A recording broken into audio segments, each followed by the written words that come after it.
the joy to every boy and girl. Can't stop, won't stop until you feel it in your core. Never ever gonna take it for granted this feeling like before. Gonna take some time to love yourself sometime until you're feeling fine, until the stars align. Long time no see. I'll wait for you to meet me. The new me, new and improved, the same on the better. Come into your town and break it down.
Hello.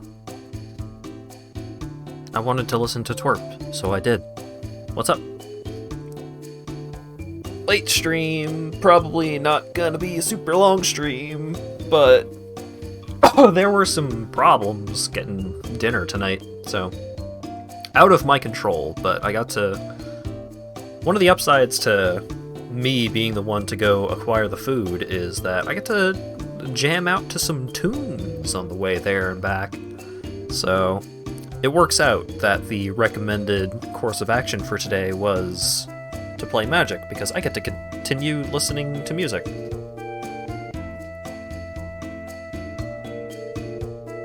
Unfortunately, some of the songs that I've been listening to a lot have lyrics in them, which are bad for me for when I stream. I can't handle it.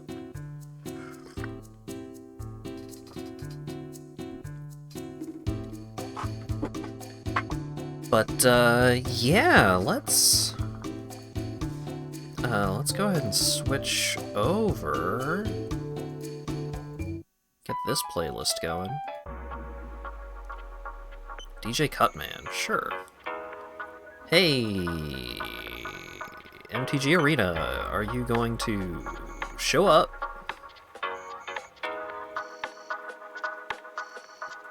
Yoo-hoo! Alright, switch over here, switch back.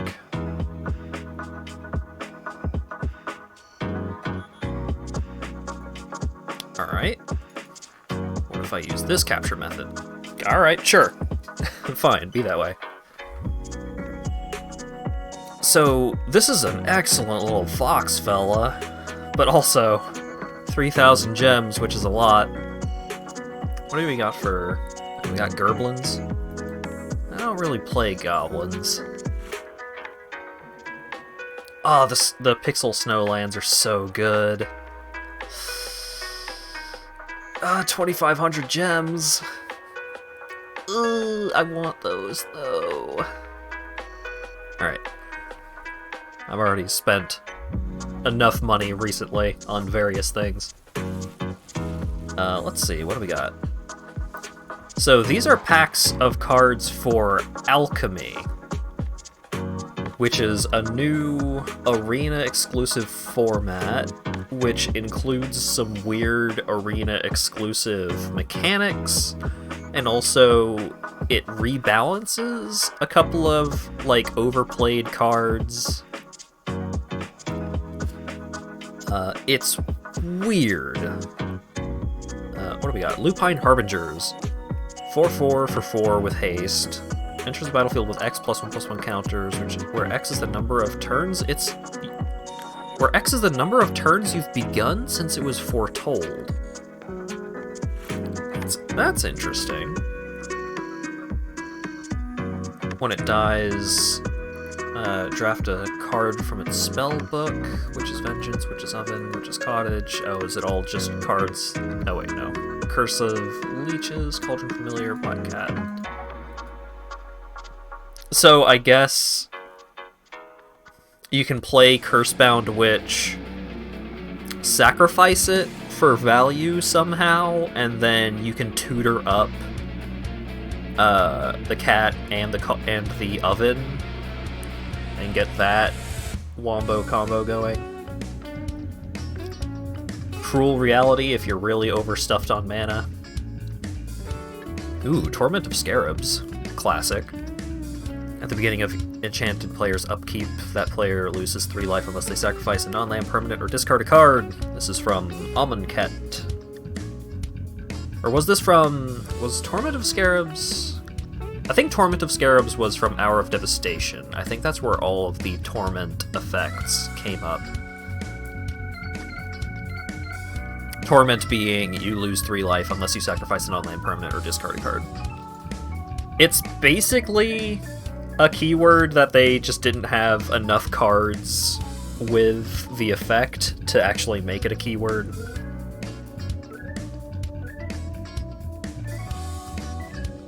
Counter target spell, seek a card with the same mana value as that spell. Sure.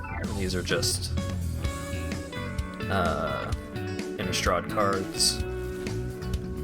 What else we got? Got a rare wild card, which is nice. I'm kind of running low on those. Predatory Sludge. 3/3 for 3 with Menace. When it enters the battlefield, choose a permanent you don't control. When the chosen permanent is put into a graveyard from the battlefield, conjure a card named Predatory Sludge into your hand. So you choose a card, and then if that card, like, you choose a thing on the battlefield. If that thing on the battlefield goes away, or goes to the graveyard specifically. So I don't remember if that wording means, like, if a token gets sacrificed. I don't remember if a token hits the graveyard or not. I don't remember if it just goes into exile because it ceases to exist because it's not a real card. The lands for the next set. Oh, are there previews for the Neon Dynasty lands? Yeah, let me look those up, because I'm curious. Kamigawa Neon Dynasty.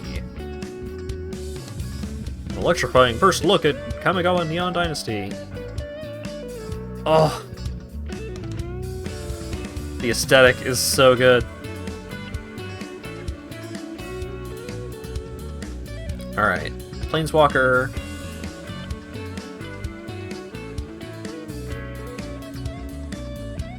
Oh, they have special frames for what you call it, for ninjas.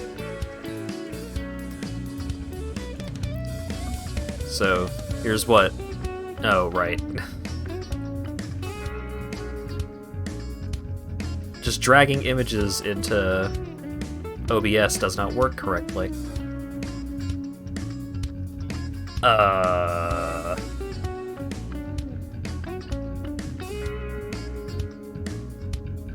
I don't really have a studio mode. with OBS, do I?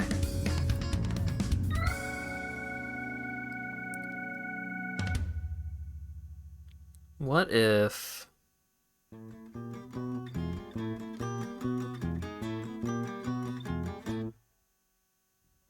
Oh, those lands are extremely good.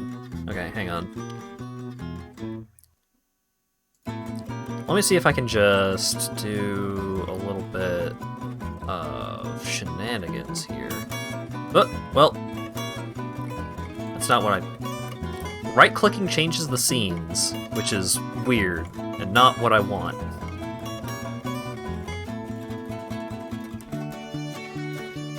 Because that means I can't access the right-click menu of a scene that I'm not currently in. Which is something that I currently want to do.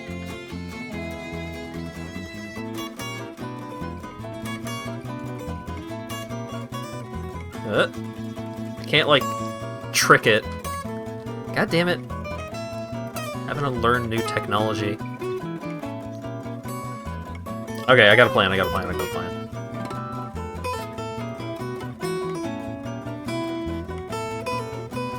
Gotta manage my fucking tab groups.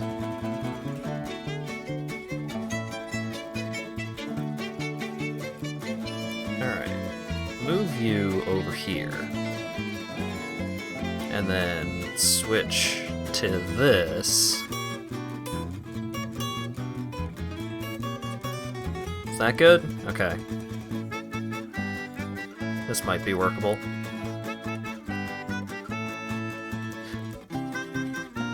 Window capture. Capture. This.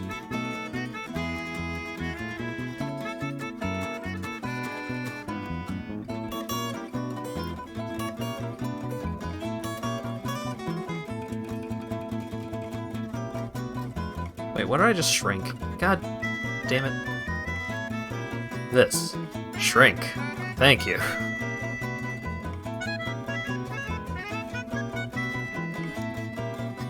And then kind of scoot you down, please. Okay. I'll do it a little bit at a time. Did I just put it into the Spotify group? God damn it. Scoot. Scoot you down just a little bit more. Thank you.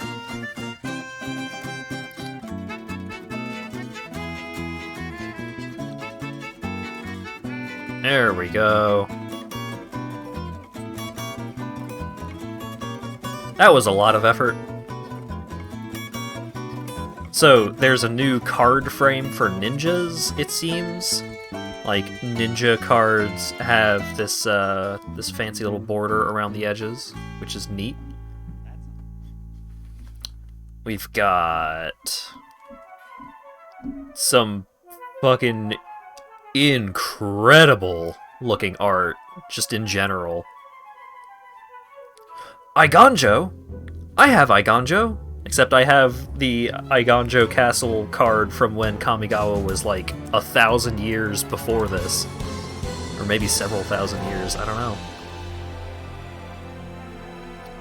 So that's Igonjo, Seat of the Empire.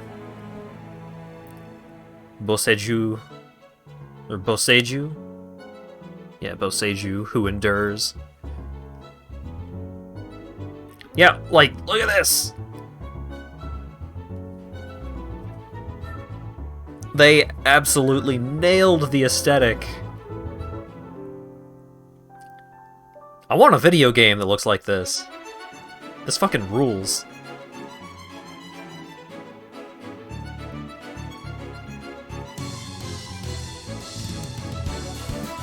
Yeah, the basic lands are further down. Look at the neon and the hologram signs, and they've got a cyber cat. Or is that a raccoon? You got a cyber animal friend. Then we've got the basic lands. Zoom. Look at these. They're so pretty.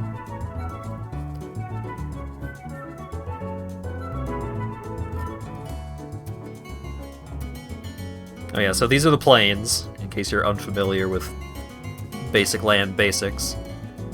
Here's the islands. Got these origami birds and the cool flying... Oh my god. The swamps. Ooh!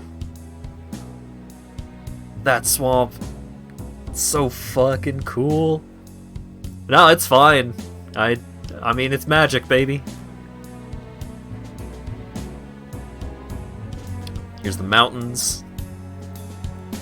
Really cool how they chose to like have a snowy effect in the mountain because of the forge. Got a cool dragon. Forest. Oh, they're all so pretty. These full art lands are an homage to traditional Japanese woodblock printing and will be available in Kamigawa Neon Dynasty draft, set, and collector boosters in both traditional foil and non-foil versions. 1/3 of Kamigawa Neon Dynasty draft and set boosters will contain an ukiyo-e basic land, and every collector booster contains one foil basic land. Alright, they got the Dragon Spirits back, except they don't cost 7 or 8 mana. Flying Trample, 4/4 for 4. When it dies, exile the top 2 cards of your library. Until the end of your next turn, you may play those cards or create 3 treasures. Ooh! The extended art version of it looks really cool. Hidetsugu! I recognize that guy! He used to be a red card. That would make players lose half their life, I think. But now he is a black creature with black and red color identity. Black mana, sacrifice a creature, scry 2. Or 2 and a red, tap, exile the top card of your library. You may play that card this turn. When you exile a non-land card this way, deals damage equal to the exiled card's mana value to any target. What? You're basically drawing a card and, like, getting to, like, that could be anywhere from a gut shot to a frickin'... That could deal a lot of damage. Haven't seen any rats yet. I'm sure there's gonna be rats in the set. They gotta. Ooh. Fancy foil. Wait, what? The neon ink treatment is exclusive to these 4 versions of Hidetsugu Devouring Chaos, each showing off a new to magic foiling process to make card truly feel like it's glowing. Huh. Interesting. One more thing. After a 4-year hiatus, Game Day is back! Starting in March. That's exciting. One of my most memorable Magic moments was when I came in second at a Game Day event. Because I forgot how a deck works, and I played poorly.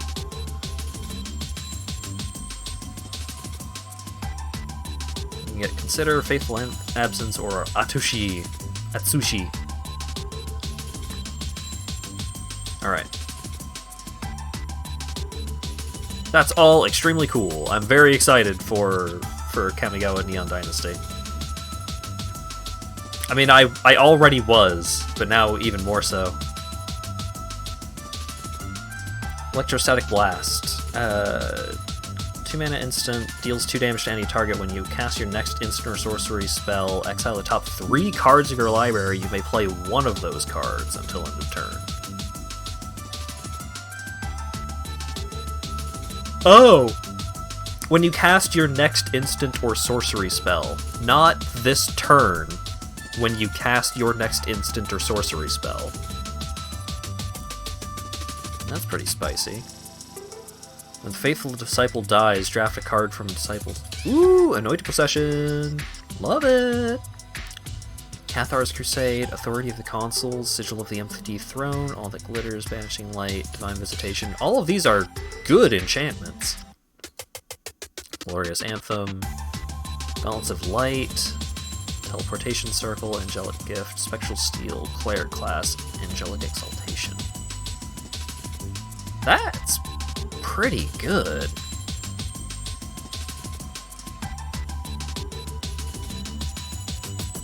Alright, just to get warmed up, let's just play a little. Whoa!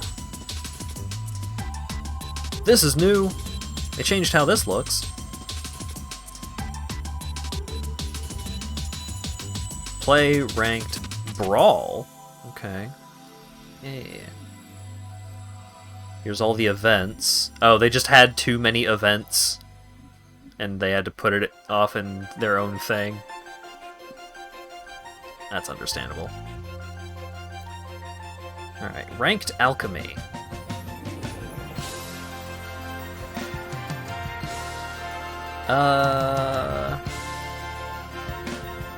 Let's just do standard. Because I already have decks for standard. Is this the one that I've been playing recently?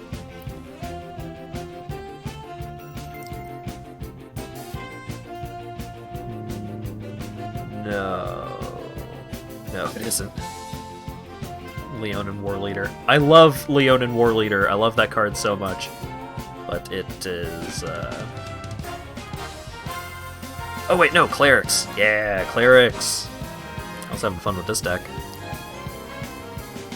Human Cleric, Human Cleric, Human Cleric, Human Cleric, Spirit Cleric, Vampire Cleric. So this deck, it has a couple of ways to win. Mostly just like a tribal synergy kind of deck. Things that like gaining life. So like, you put counters on this thing whenever you gain life. You put a counter on this thing once a turn when you gain life. This thing gains you life whenever a cleric enters the battlefield. You can tap this guy to increase a thing's power and gain a life. This guy says whenever another creature enters the battlefield under your control, you gain a life. So, gaining life, gaining life.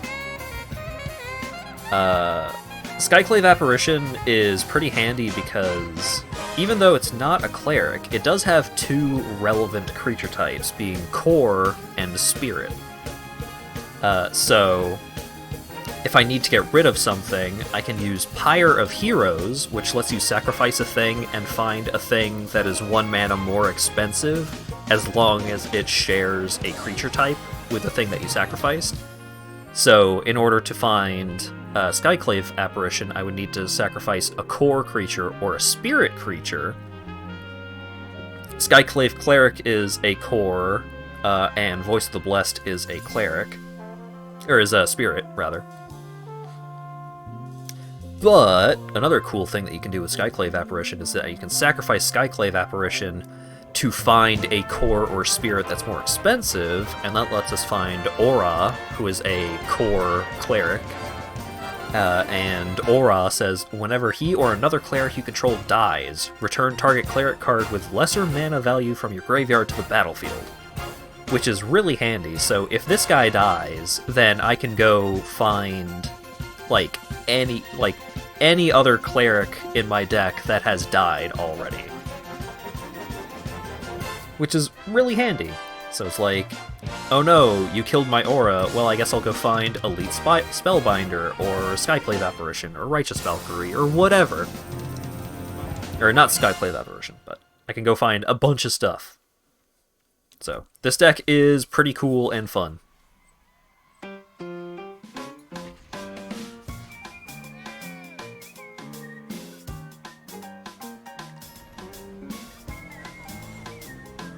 Much value. Wow.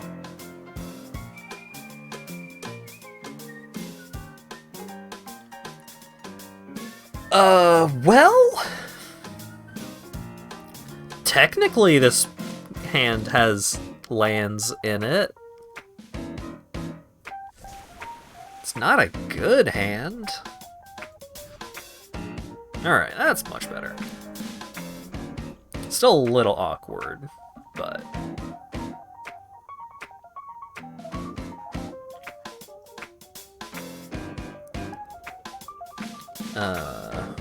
my opponent is thinking. I will keep 6, and I will put...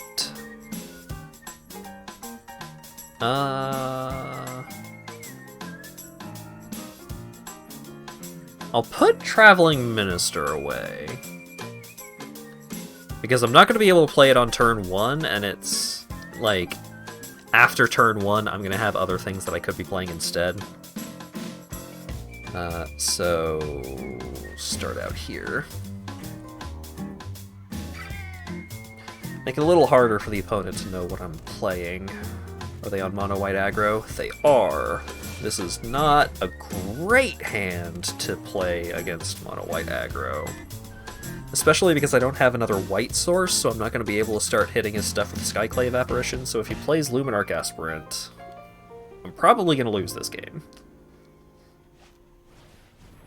Thalia. Okay, that's great. That's perfect, actually.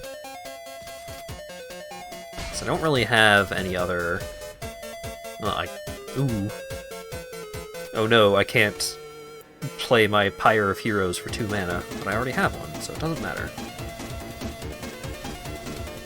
Alright, so now we've got a 2/4 flyer. This turn he's probably going to play Skyclave Apparition and exile my Righteous Valkyrie, which would be unfortunate, but that's likely. Alternatively, he might play...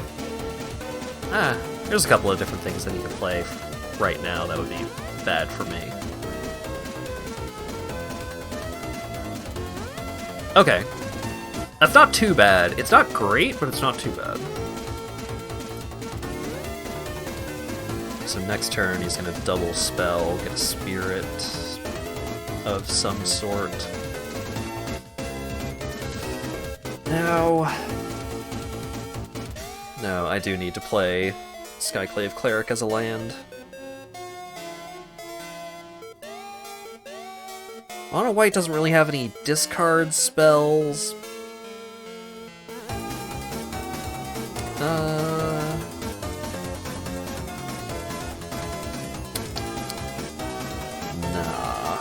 We'll hold on to it. Well, actually, I could sacrifice the Valkyrie to get Aura.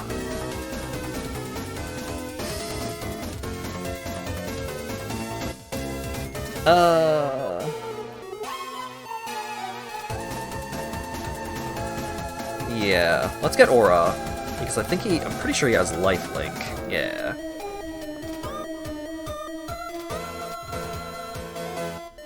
So this is extra bad if he plays Skyclave Apparition now. But if he doesn't,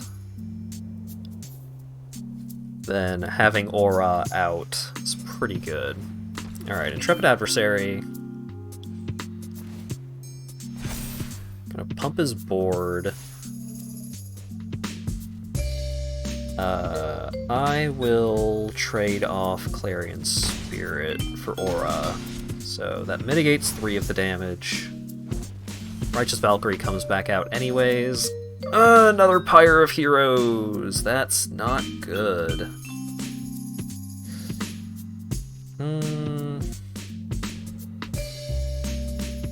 Do I want to get another Aura? No, I need to just get rid of Intrepid Adversary.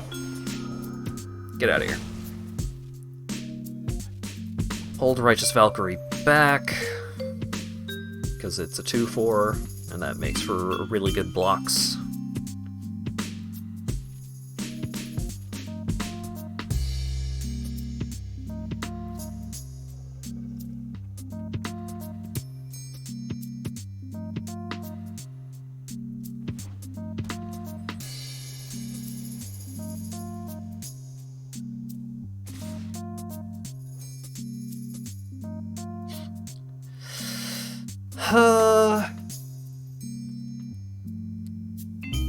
How bad could this possibly be for me?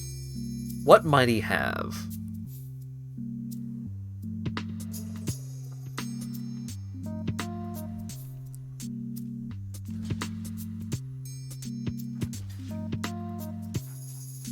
Block here.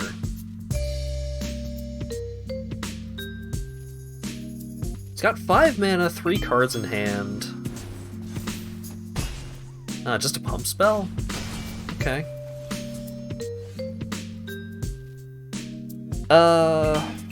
Cleric of Life's Bond. Sacrifice 2. Pyre of Heroes. Get.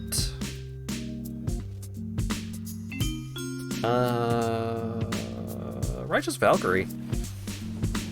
Attack for 2, because I'm not blocking with Skyclave Apparition.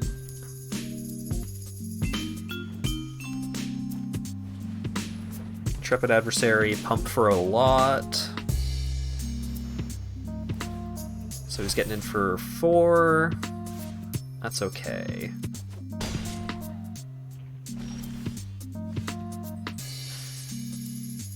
I do need to Skyclave Apparition Intrepid Adversary, which I don't love.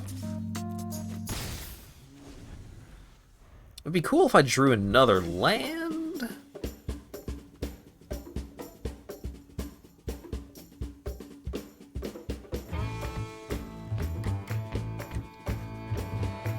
Luminarch Aspirant. It's not good for me, but unless he has, like, something real good in hand. Okay, yeah, he passed through combat, so he's got 1 card in hand that is not a combat spell. Or a combat trick, rather. Alright, what are we doing here? Let's do this. Let's get Cleric of Life's Bond out. Gain 2 from Righteous Valkyrie. Sacrifice Cleric of Life's Bond to get another Righteous Valkyrie. Yeah, there we go. So I get another Righteous Valkyrie out. This Righteous Valkyrie gives me 4 life. The other Righteous Valkyrie will then get me a bunch of life anytime that another cleric enters the battlefield, and so on and so forth. And basically I gain a shitload of life, and the opponent's aggro deck has trouble dealing with that.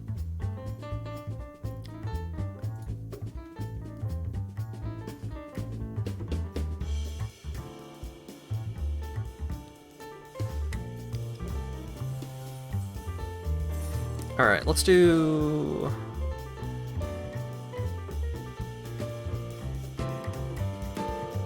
I want to complete one of these quests, because then I will have enough gold to do a draft.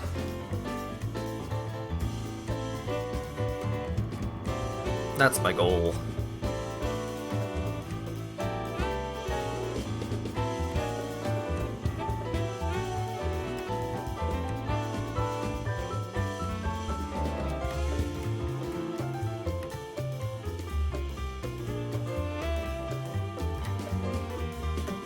All right.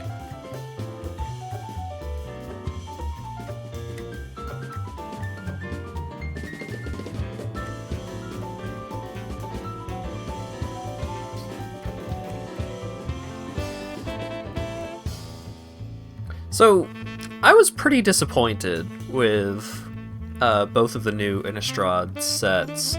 Ugh, 3 black mana sources, all white spells. That's a mulligan. Oh my Jesus. Mulligan? Alright. Get rid of... Aura.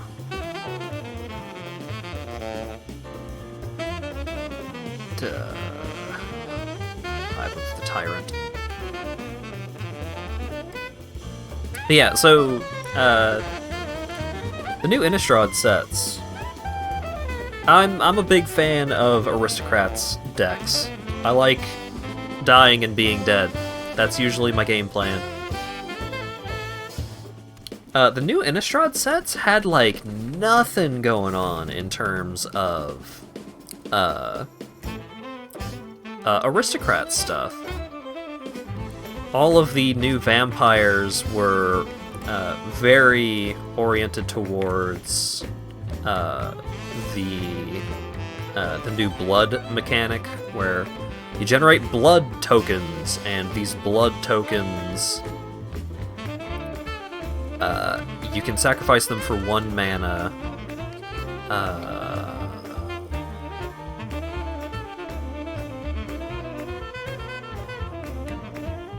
I would like you to not have... I mean, he probably already has an All-Runs Epiphany.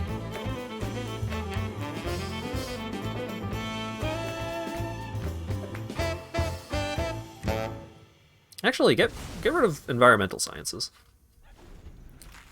Because a lot of those other cards weren't super good against Elite Spellbinder specifically. Oh, we had Behold the Multiverse in hand. Or in, Foretell. That's not great. You get to mulligan? What, just like in Magic in general, or are you referring to the fact that this deck specifically can mulligan?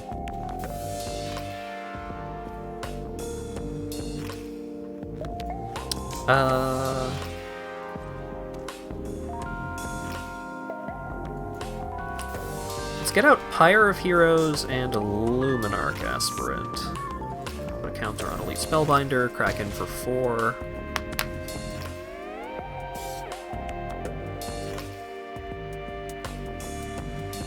Okay, he didn't have the land to wipe my board, which is nice.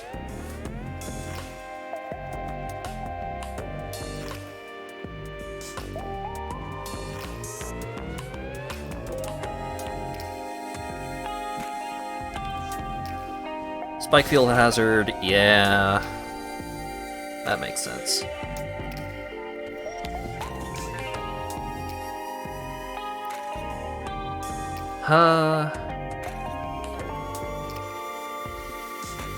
In general, been messing around with Yu-Gi-Oh! And if you get a bad hand in that game, you just die.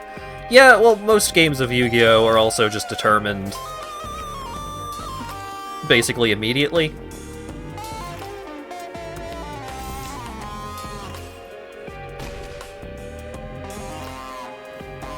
I would like to sacrifice Elite Spellbinder and find Aura, Skyclave, Hierophant. So now if he wipes my board, I get some stuff back.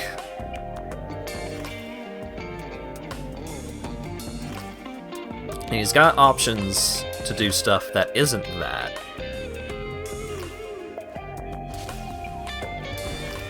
Like, cast Alrund's Epiphany. Yeah, that makes sense. So he's probably gonna copy Divide by 0, bounce both of my creatures. That's an instant, huh? Gross.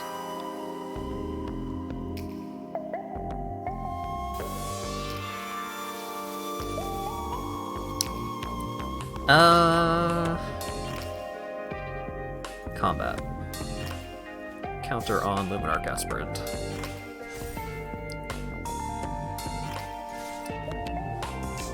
Attack in, double block. Oh, no. Really? Holding up a counterspell? Burn down the house as a sorcery.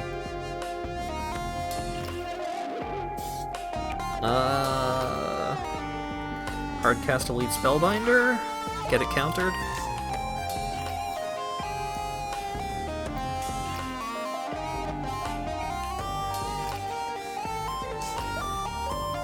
Unexpected Windfall? What are you doing? Just draw a bunch of cards, I guess? It's not really doing much to stop me here.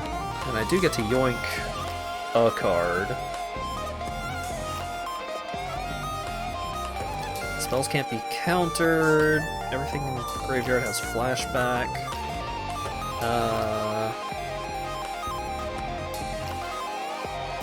Doesn't really matter. Guess that one.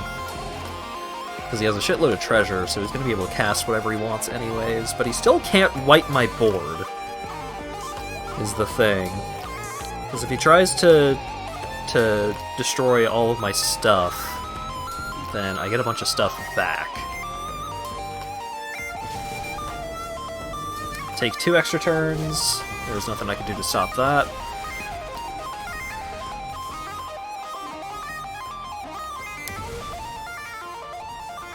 Yeah, he probably just wins here, because he had Alrund's Epiphany in his deck.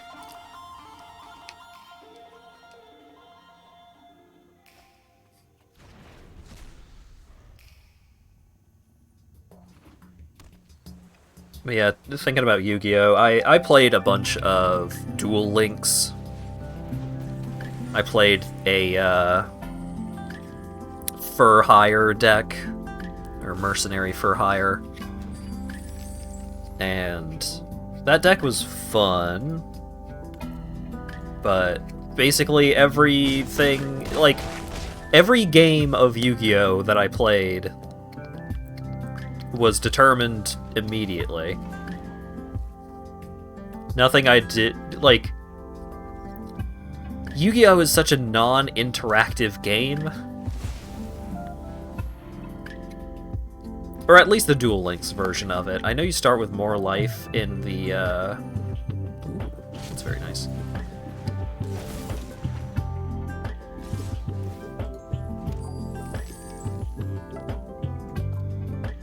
One turn kills all over. Yeah, that's basically the whole game.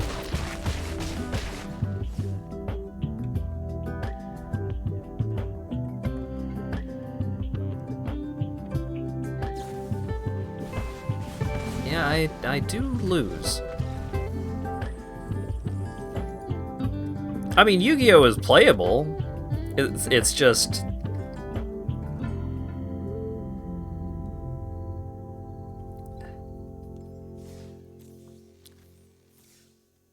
Played Duel Links a lot before they nerfed Fur Hires and released a bunch more broken bullshit.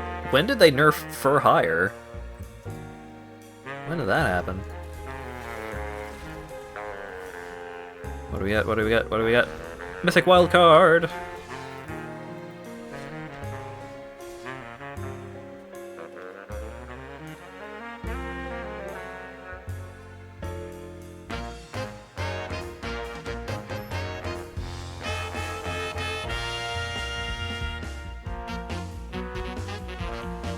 Made the removal cards limited? Oh. Huh. Guess that makes sense. Oh my god! My mana! My mana sources in so many of these games have been such hot garbage.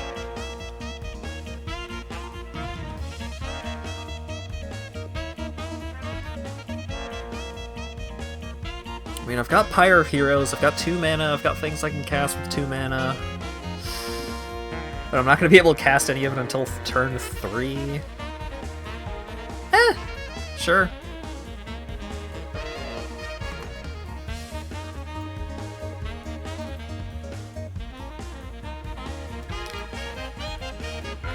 Oh, my opponent mulled down to 6 as well. So is this the mono black control that my opponent is playing? Or Orzhov mid-range? I mean, mid-range is generous for what that deck is, but I think that might be what they're playing.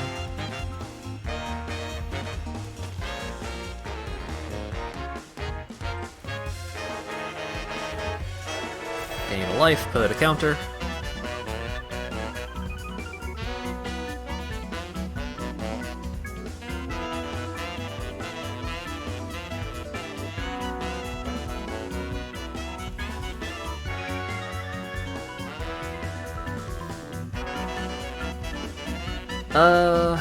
What do you got? What do you got? What do you got?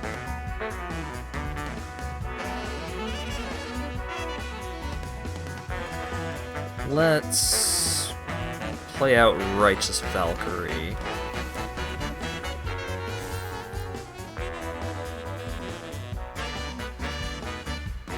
I think it would be pretty cool if I were to gain enough life to make Righteous Valkyrie's effect happen. So if I draw a land this turn... Oh, he's just gonna get rid of my Righteous Valkyrie. That's okay, because I got another one.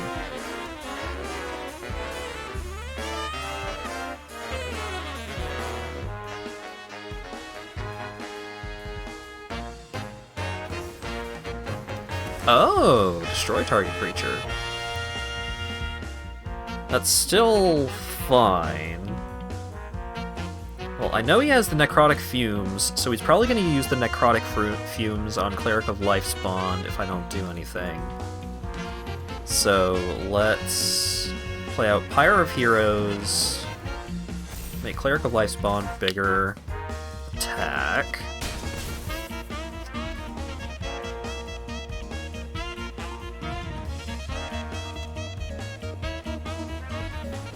Loth. Oh. Okay.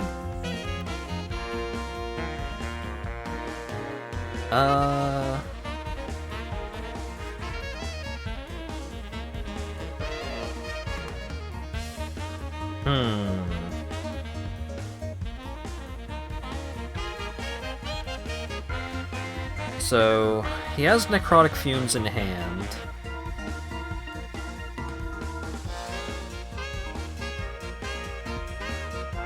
Let's do this. Sacrifice Traveling Minister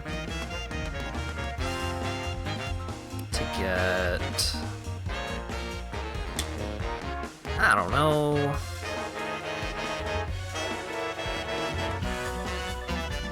Voice of the Blessed.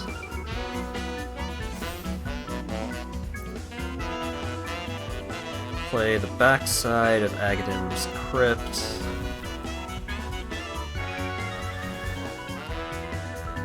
Tap Traveling Minister.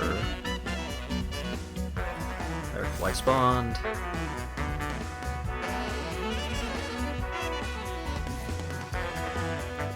Just attack them directly. Bounced off Duel Links once they introduced Synchro Monsters and you weren't liking how they handled it. I know very little about how most of the different summonings in Yu-Gi-Oh! Work. A lot of those cards have a lot of words on them.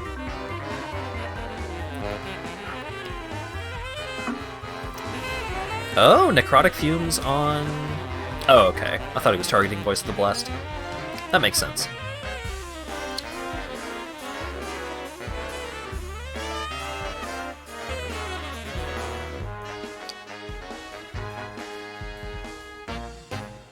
I want a Righteous Valkyrie or Pyre of Heroes.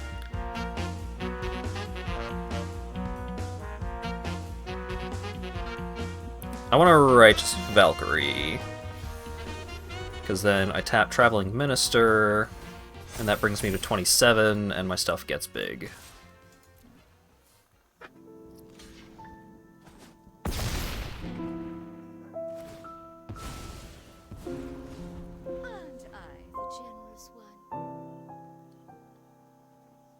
So my opponent has some options to be real fancy here. Let's see if they take them.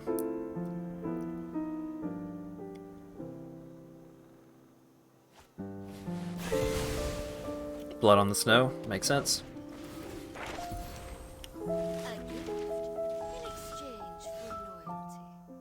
Alright,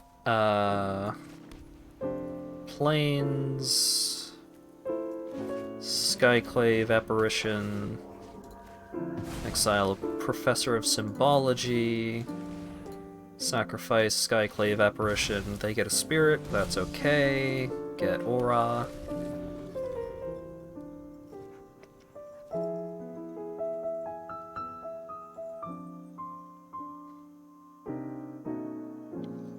The second Pyre of Heroes in my hand is looking pretty bad for me at the moment. Go ahead and block. Subservience will be rewarded. Yep. That makes sense. Then I get Righteous Valkyrie back out.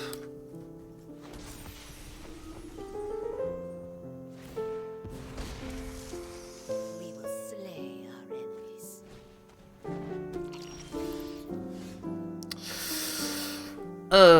That's not good.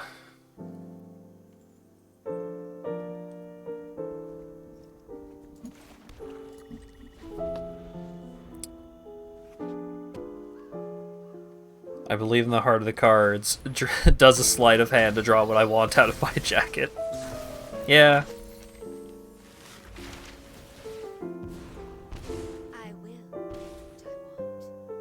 I want. Yeah, I think my opponent is gonna win this one, because they are drawing a lot of cards.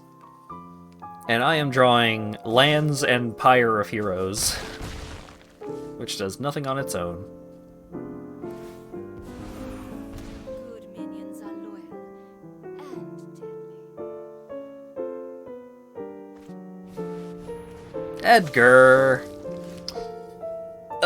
I'm dead.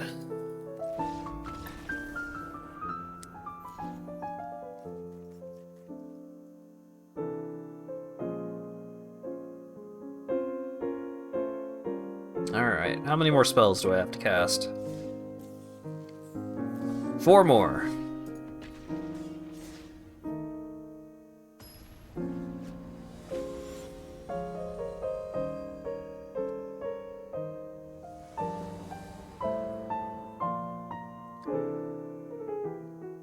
Awkward, but maybe doable? Because if I draw another white source, I can play Voice of the Blessed, but even if I don't, I at least get to play out Traveling Minister. And if I draw another black source, then I can play Selfless Glyph Weaver. Just drawing a bunch of 1/1s for 1 is not what I want. If I miss my land drop this turn, then I'm probably going to lose this game. Old Growth Control. I didn't miss my land drop, but it's still bad for me.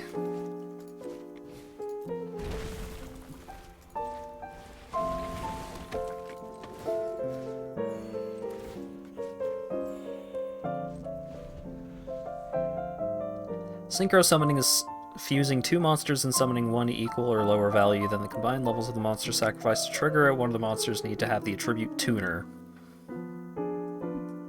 Huh.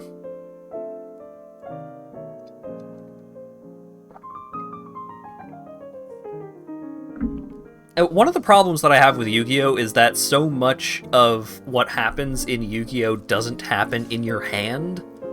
So many things that you do in Yu-Gi-Oh! Are just like, yeah, I'm just gonna discard this card and go find this other card out of my deck, and that card that I get out of my deck lets me summon this creature from this other deck that I have, and I have like 3 other decks. I have my ritual summoning deck, and I have my synchro summoning deck, and I have my fusion deck, and I have my XYZ summoning deck. It's just like, ugh.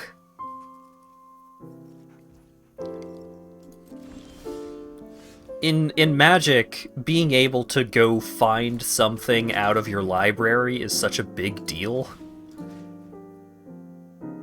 Like, so many of the most powerful cards are cards that just go that let you go find a card.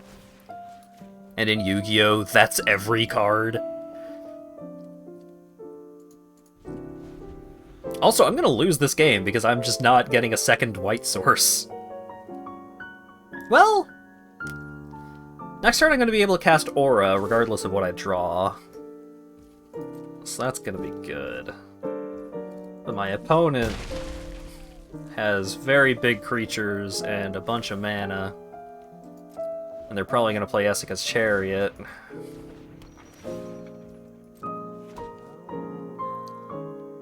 Isuka's chariot is going to make me lose.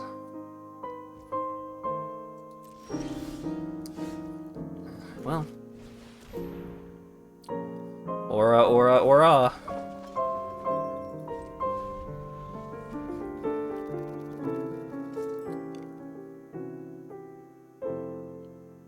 Reason why you disliked how they handled it is that the only tuner monsters that they realized were either level 1, which is useless because the synchro monster were level 6 and above, so you needed the other monster to be level 5 at least, and you needed to sacrifice the monster to summon it, completely negating the whole reason to use synchro, or the tuner monster was level 5 to 6, making the entire archetype useless unless they made the actual good tuner monster secret or ultra rare.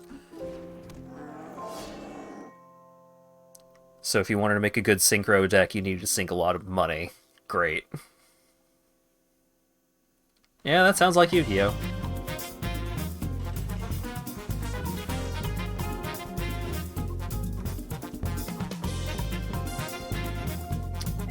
Yeah. No, I lose. Why do I have so many fucking swamps in my deck? I only have one card that uses black mana.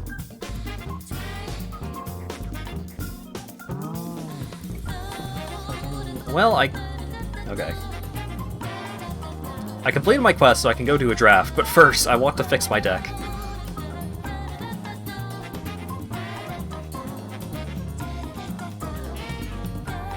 I only have 2 swamps? I drew at least one of these swamps every fucking game. Get out of here.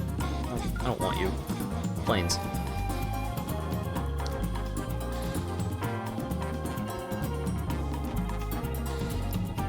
Alright.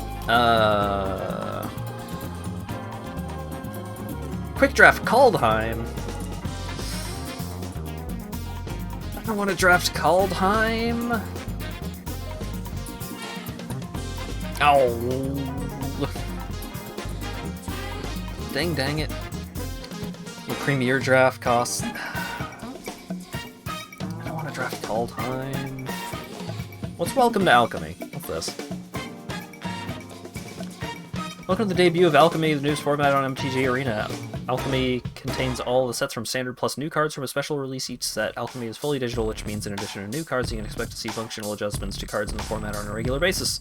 Full range of cards, packs, queues, and events for Alchemy right alongside standard and historic. All you need to do is join in and play. Start your journey with 3 packs of Alchemy in a stride when you join this welcome event. Oh. Oh! That's a lot of packs. Oh wait, did it lie to me? It may have lied to me because it only says 3 here. Town Razor Tyrant. When enters the battlefield, target land you don't control loses all abilities except mana abilities and gains. At the beginning of your upkeep, this permanent deals 2 damage to you unless you sacrifice it. Oh.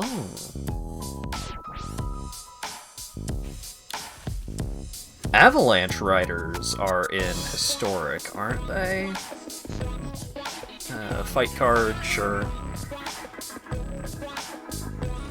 Assemble some from parts. Instant, target creature card in your graveyard perpetually gains 4 mana, exile this card from your graveyard, shuffle it into your library, create a token that's a token copy of it, except it's a 4/4 zombie. Activate only as a sorcery. Huh. That's weird.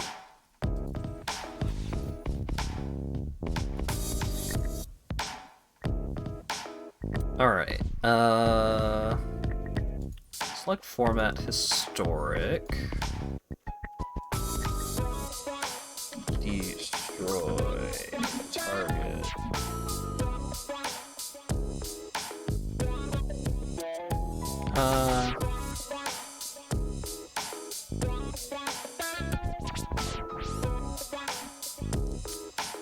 What was... Waking the Trolls. Destroy target land.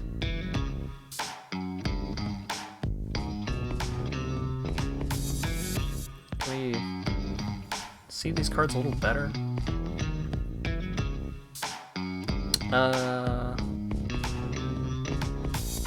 Destroy target land, destroy target land.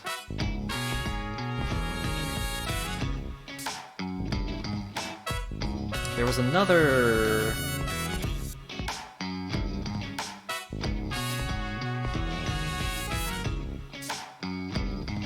Is Avalanche Riders?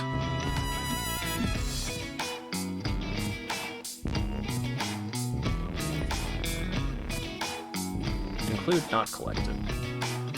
Oh, Avalanche Riders are not in Historic. Huh. My intent was to create a, like, land destruction deck.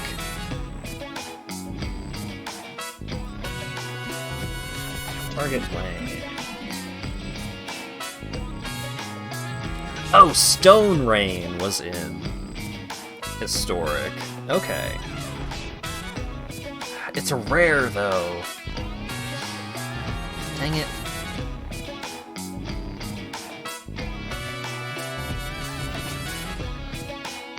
Wait.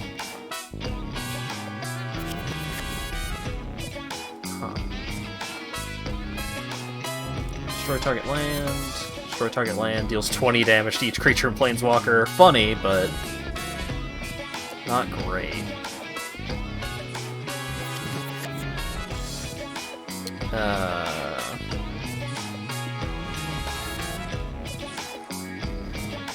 Power and toughness equal to the number of basic land types you control among lands you control.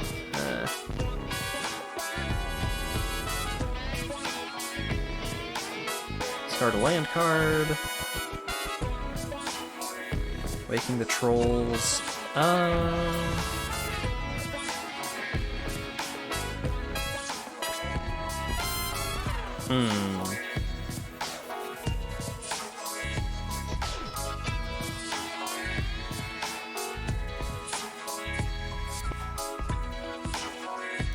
Destroy target land.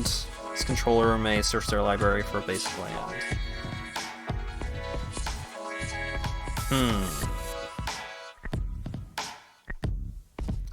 When it enters the battlefield, if it was kicked, destroy target non-basic land. Okay.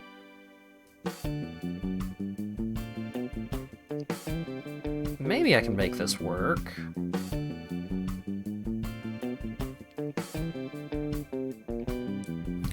So I need some ramp. I also need ways to actually kill my opponent once I have destroyed their lands. Alright, so if we just go 4 Stone Rain, 4 Goblin Ruin Blaster. Let's say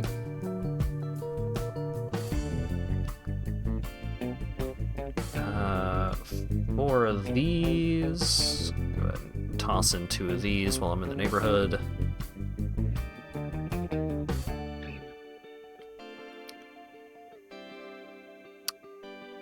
Oh, Cert Land Flinger.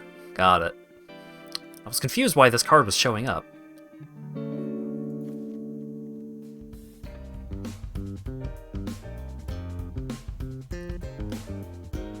Phylath World Sculptor. That's pretty cool. Toss in those 2. Clothis. Love Clothis.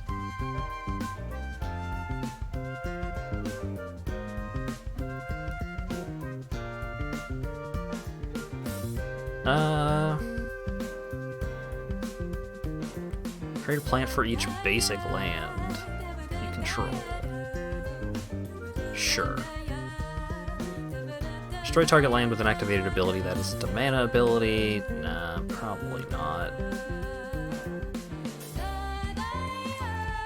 Are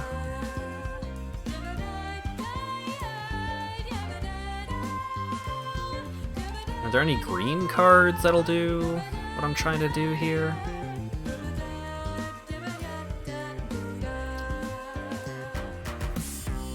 Druid class, maybe. Don't think there are any green spells that destroy target lands. Hype Train. Oh, Nissa. Right. Nissa is a card.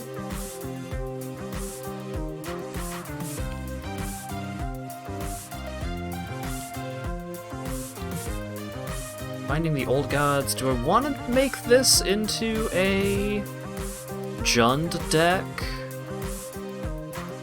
Howdy, Rand. If I make it Jund, then I could also go for Casualties of War, which is pretty spicy.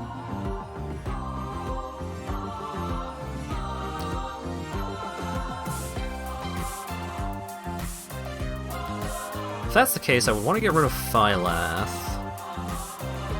have Casualties of War and Waking the Trolls be my top end. Vraska. I mean, Vraska's good. How many for... Nah, Binding the Old Gods is probably better than Vraska.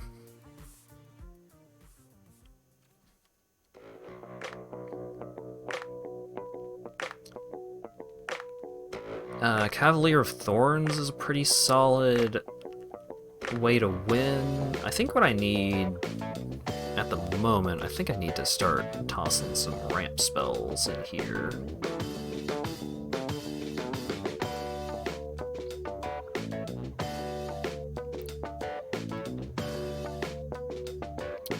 Do I want Druid class? I mean, I want Druid class. Druid class is pretty good. What about some stuff to turn your lands into creatures after you burn the enemy lands? Maybe.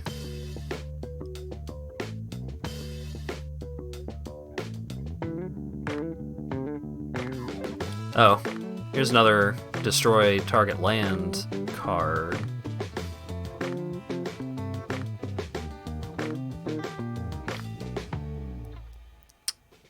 Fertilid is pretty good. I think Fertilid's a little slow.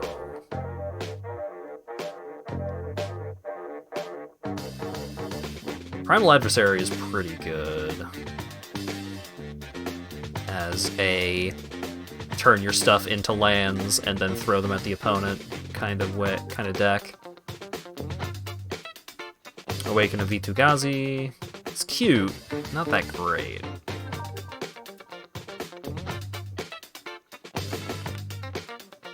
Oh, Cat Dad!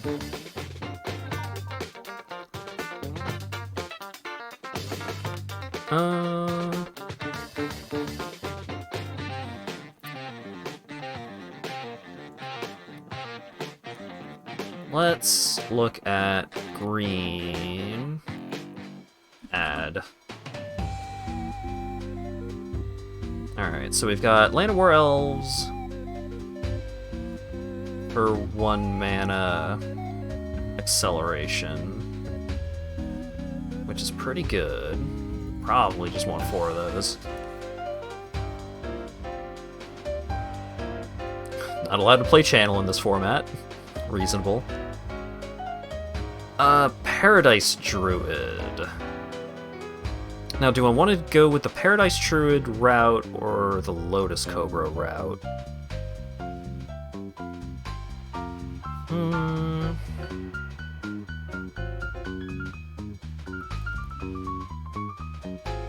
What am I at? 48 out of 60 cards. So we've got 4 Stone Rain, 4 Ruin Blaster, Town Razor Tyrant. Bump another one of those in. Toss in another Clothis, too. This Clothis is pretty cool.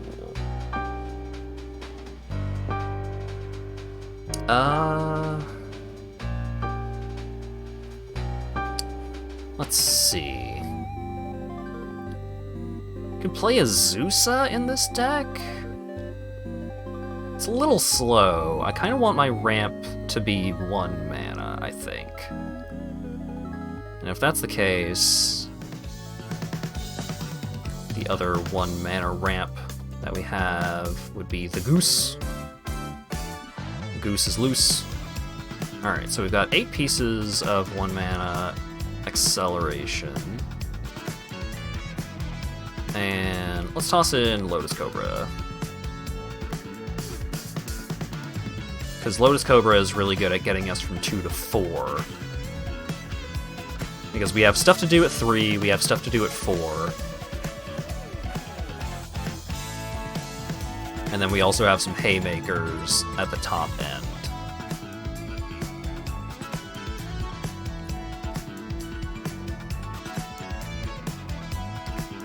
Now, what else do we want in terms of cards that let us just win the game? So we got 4 cards left. Dragons. I love the Great Henge. The Great Henge is nuts, but I don't think the Great Henge is exactly where we want to be. Because our deck isn't super creature-oriented. Oh, I know what we need. We need ways to... do we need that, actually? Maybe not.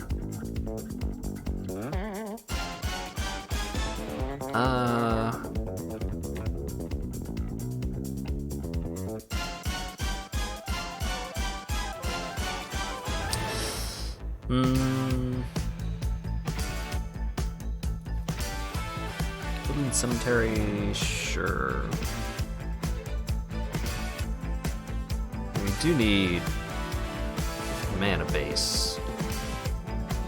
I think one of the upsides to not having any ramp spells that put lands on our side of the battlefield is that we can play a much more greedy mana base.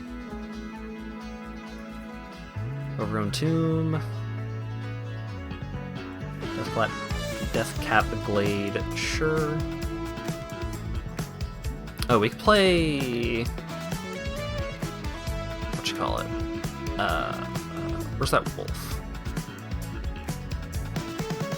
I'll find the wolf in a minute. Oh right, Escape to the Wilds. Ooh, Grand Warlord Rada. Rada is pretty fun.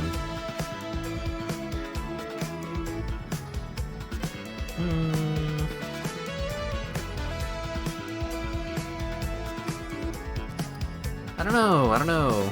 Stomping Grounds. How many basics does that leave us with? 3 mountains. Perfect.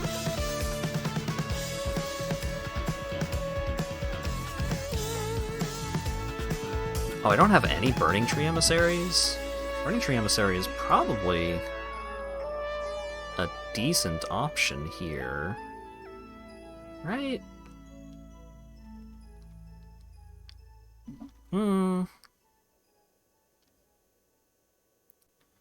Burning Tree Emissary is more of an aggro kind of play, though.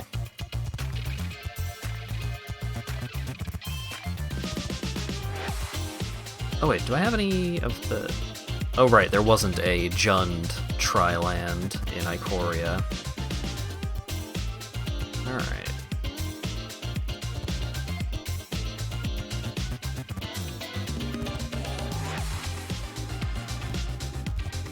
I think I know what I need. I think I need just some good old-fashioned kill spells. I have Fatal Push. Fatal Push was printed. Was in the... Where is it? There it is. Now, do I want Fatal Push, or do I want... I might actually want Blood Chief's Thirst instead, because Blood Chief's Thirst can hit big stuff later on if I need it to. Yeah. Craft all. 4 uncommon, 4 rare, 1 mythic rare. Sure.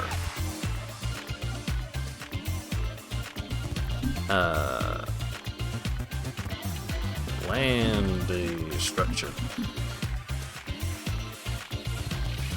Now, I'm gonna be real clear up front with all of you. This deck isn't going to be good.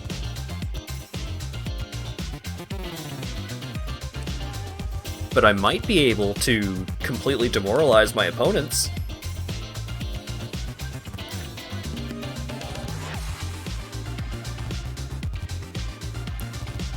We'll see.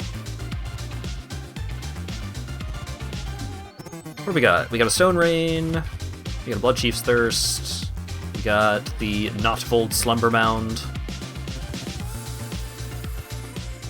Yeah.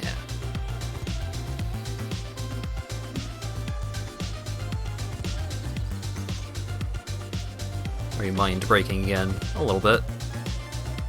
Alright, oh, I shouldn't be playing the Woodland Cemeteries. Oh wait, no, I have Stomping Grounds and stuff. Okay, that's fine.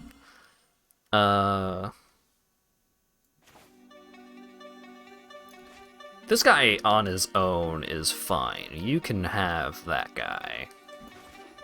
Let's play Stomping Grounds, so next turn I can play Woodland Cemetery. Soul Warden, okay. Alright, another Lunarch Veteran. Alright.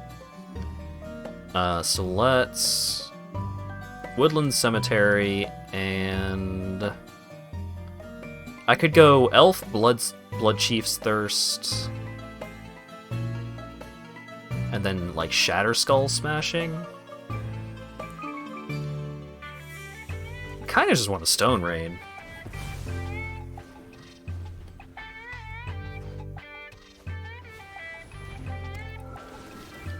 Alright, so that worked out, because now this turn, I can Elf Blood Chief's Thirst.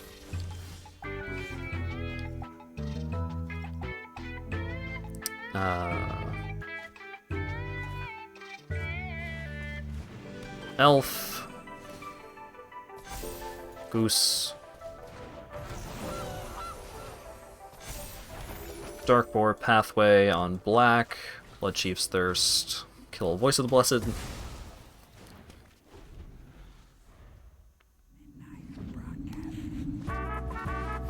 Righteous Valkyrie.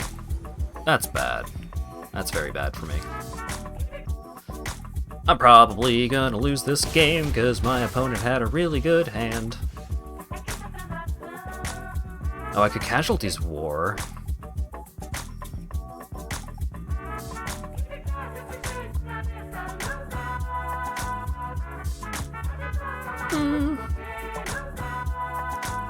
Six mana just to destroy the Righteous Valkyrie and a land, but that's, considering my current position, that might be how I avoid death here. Creature, land, pay all of my mana.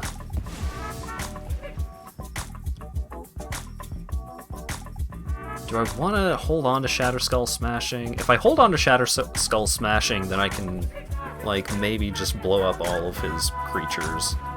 Sweet. So, hit me for 3.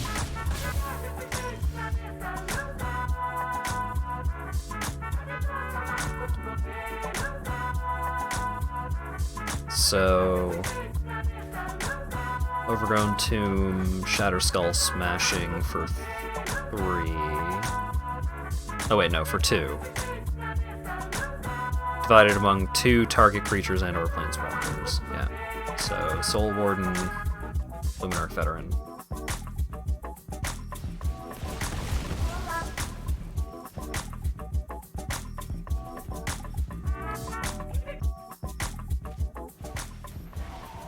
Sure.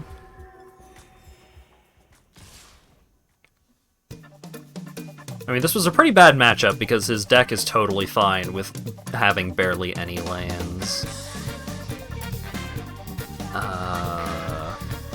Block here, take 2. Play this dragon.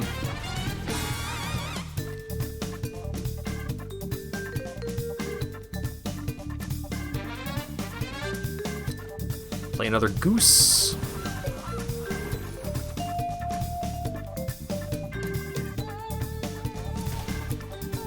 He has the life to afford taking 2. so it's not that much of a threat here.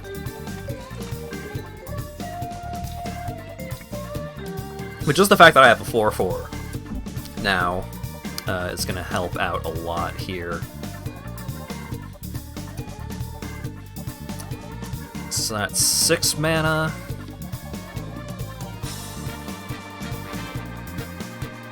Pay 6 mana to destroy that Plains.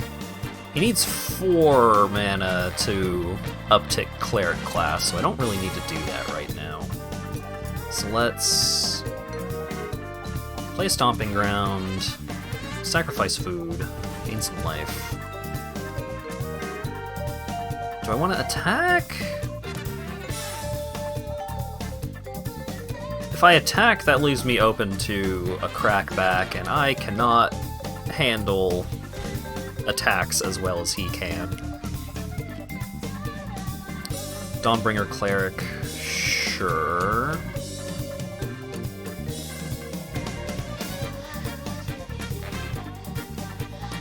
Gain a bunch of life.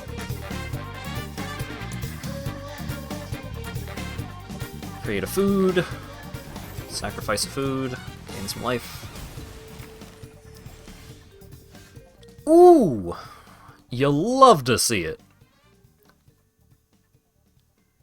So let's...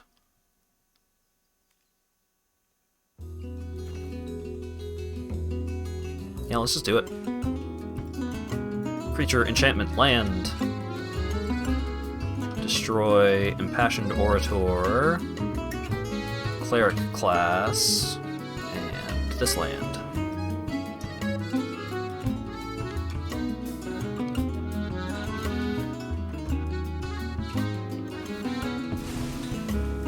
So, gains a life, but now I can start attacking because now he doesn't have a 2-power creature. The 2-power creature is the main thing that was making it awkward for me to block. Dawnbringer Cleric, sure. Probably just gain another bajillion life off of all of these effects. That's okay.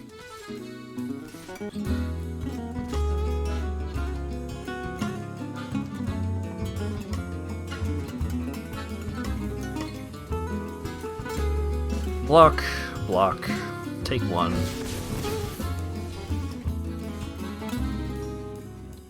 Binding the Old Gods. Let's destroy the creature that flies. And swinging it.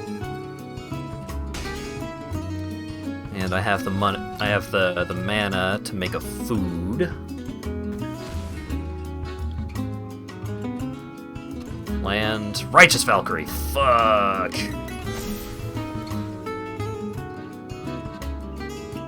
That's so bad.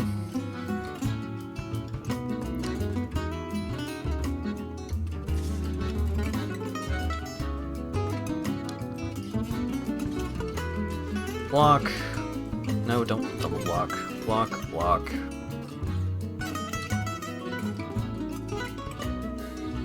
Take 6.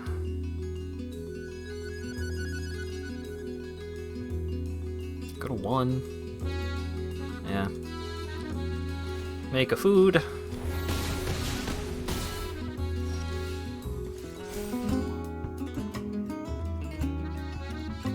Well, Clothis is a little late to the party on this one.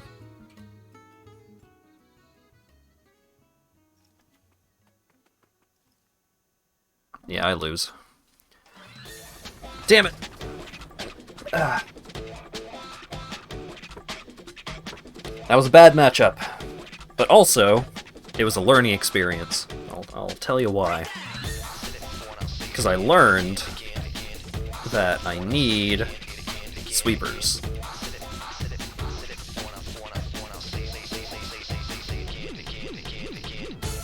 And let's see, what sweepers do I want?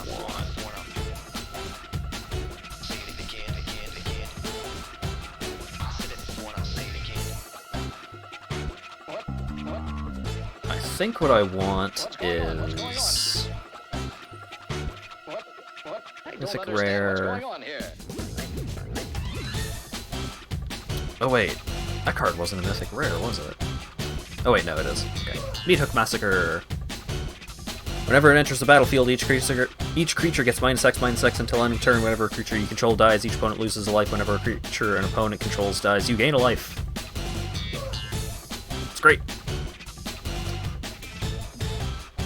Give me a break, give me a break. It's versatile, so I can play that on like 3 mana to wipe my opponent's entire board for those mono white matchups.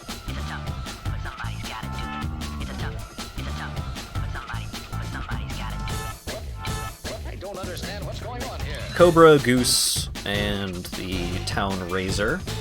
Pretty good. Got all 3 colors of mana.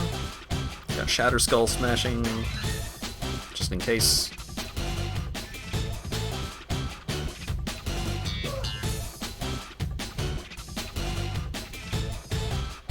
Give me a break, give me a break.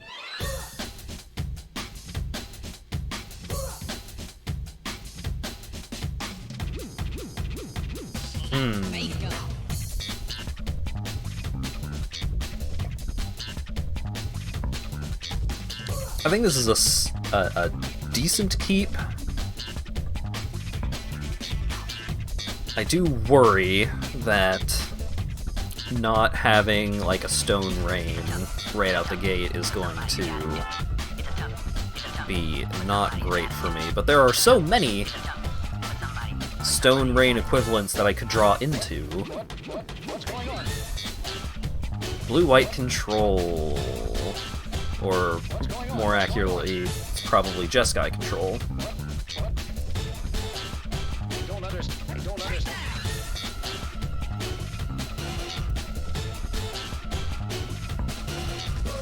Stomping Ground, Lotus Cobra. Doesn't get countered. Alright, cool.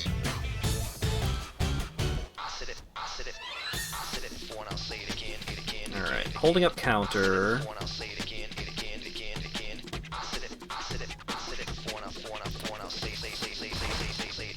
Yeah, definitely holding up counter. Give me a green mana. So I would like to play this Goose. I would like to play this other Goose.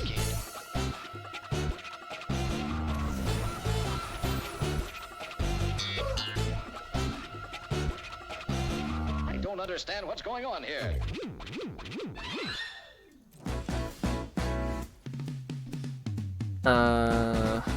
Give me Crag Crown Pathway.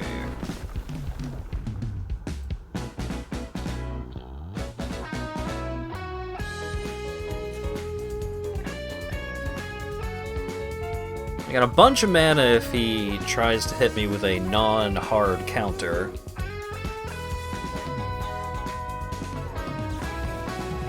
That's a hard counter.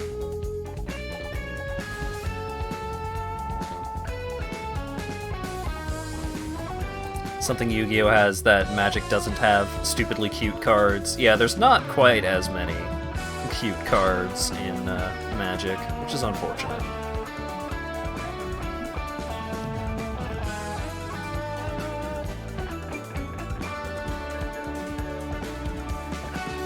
Probably gonna lose this game.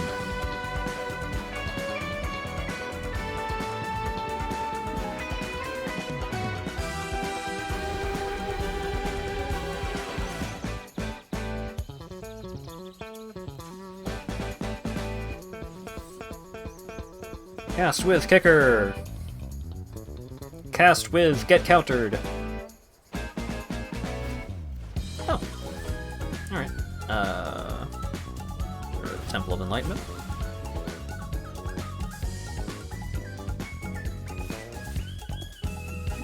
Hit for 4. Settle the Wreckage.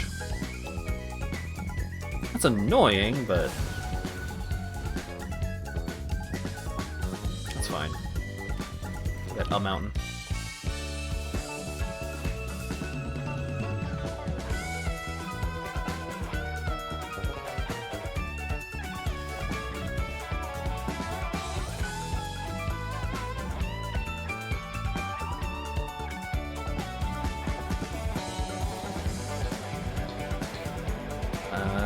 Destroy Glacial Fortress.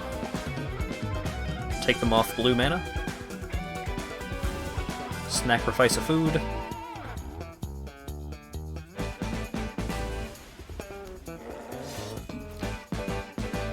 Play Shadow Skull tapped. Pass the turn. You got another blue source. Unfortunate that that's not gonna help him.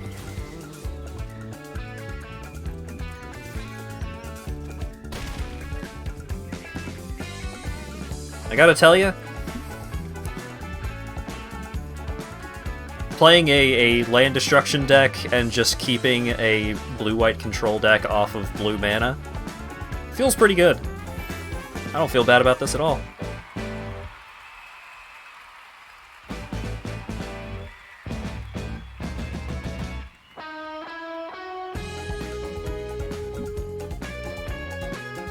You gonna play something, opponent? What you got? Alright.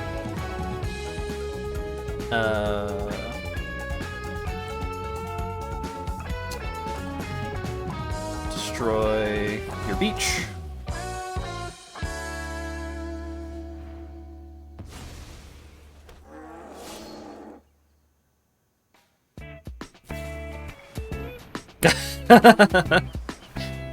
Yeah, sure, I'll search my library for basic lands. You got it, bud. What, you think I'm not gonna land destruction you pre-combat? Are you crazy? Overgrown Tomb, Casualties of War, destroy target land, destroy island. Oh shit. Ah, got there. Alright. Now that's what I call land destruction. Like to think the other person has an entire handful of blue mana cards and you're being very cruel. They were playing blue-white control. I'm merely giving them what they deserve. Because blue-white control is all about just snuffing out everything that the opponent tries to do. So, I just did that back to them, but in a much more demoralizing way.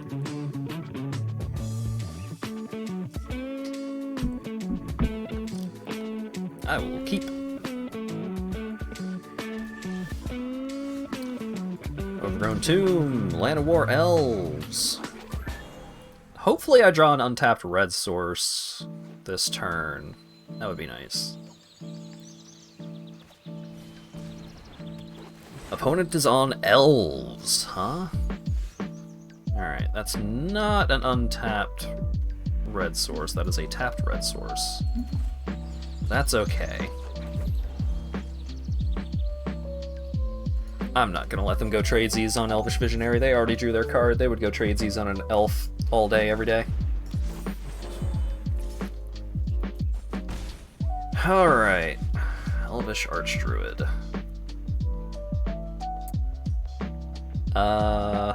Let's play out another Slumber Mound, and we'll go ahead and blow up Castle Garenbrig. So I'm going to take 4 this turn, but I don't yet have a way to deal with his board of elf. Oh, Jesus. I'm gonna lose. The elf player had a good draw, and I didn't have creature removal.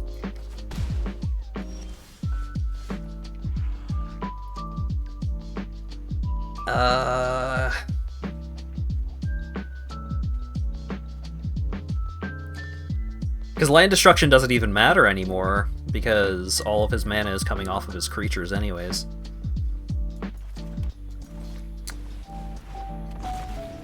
Play this dragon.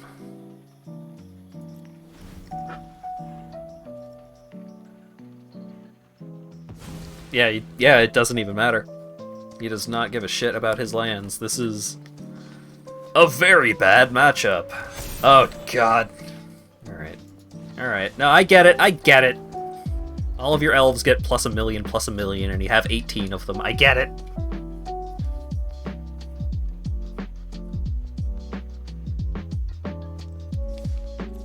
Let's try that again.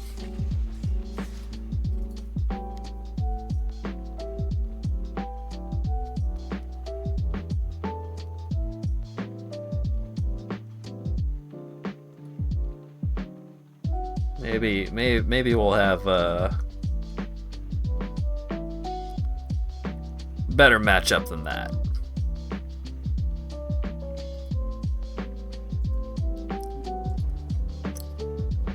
What do we got?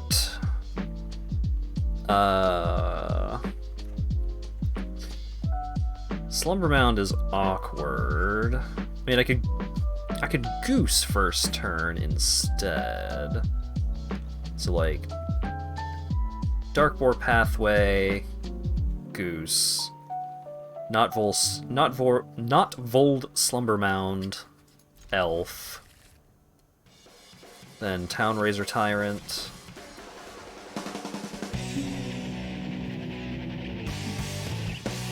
Sure. All three of these lands are going to come in tapped unless I draw something. Ah, that is unfortunate. If I had drawn a land that came in untapped, then I would have been able to Stone Rain him already. 9 lives, huh? Gross. So if he plays another enchantment that exists called Solemnity, he wins the game because I cannot kill him. Well, that's not true. I have ways of destroying enchantments. It would still be very bad for me.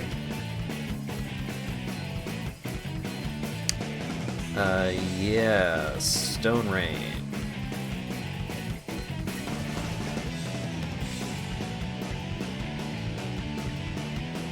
Woodland Cemetery. Land Solemnity? Ooh, tapped land. Like that.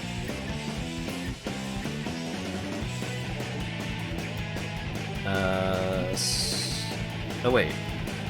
I can wake the trolls.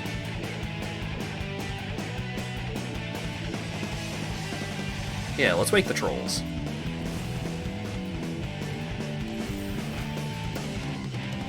Yay!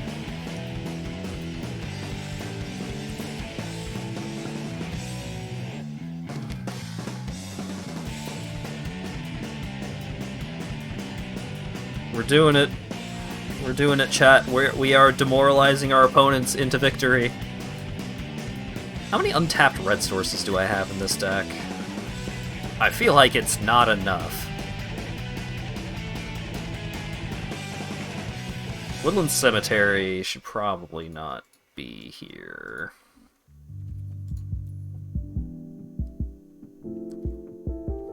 Funny watching opponents instantly concede when land goes boom.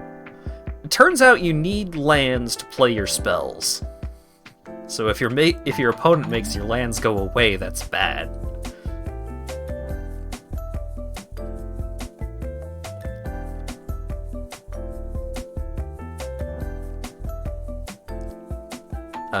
Let's get some blood crypts in here. Red black.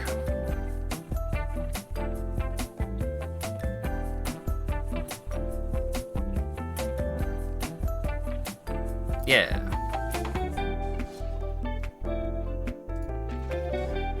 Let's see how this goes, now that I have more lands that come in untapped. Because my land's coming in tapped when I want to be cutting my opponent on mana as soon as possible. Causes problems. Hey, it's the Kaladesh board!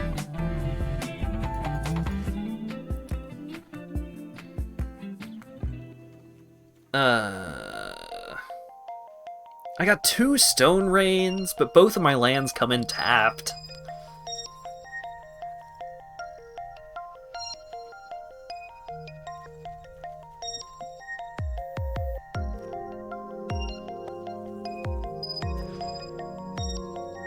Oh, much better. Yeah, I'll keep that. I will toss Town Razor Tyrant, actually. And hopefully I don't regret that. I'm probably going to regret that.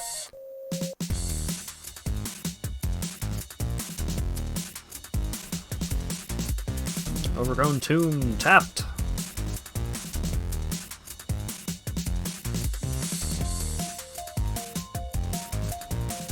Explore. Oh.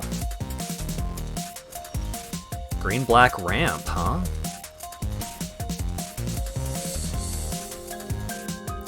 Might be a little too slow. Grim Tutor. And I don't get to see what card he's tutoring for, because it's Grim Tutor.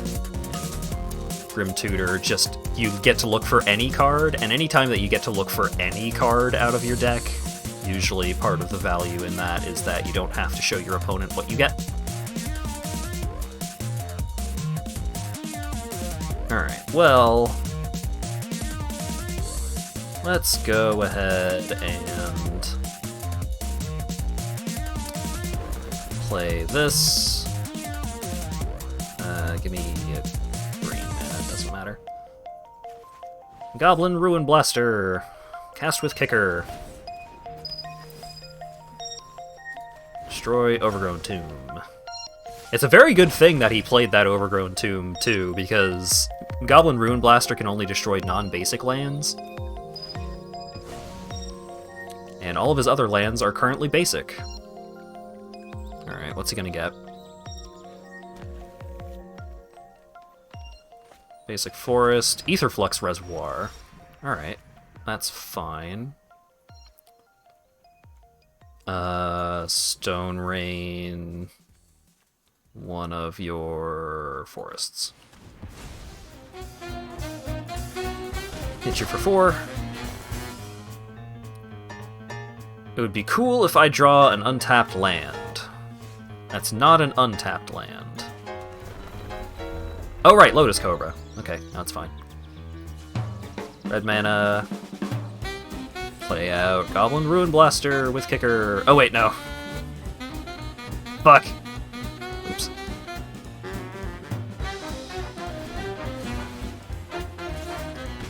I forgot that he didn't have any non-basic lands. I'm a fool.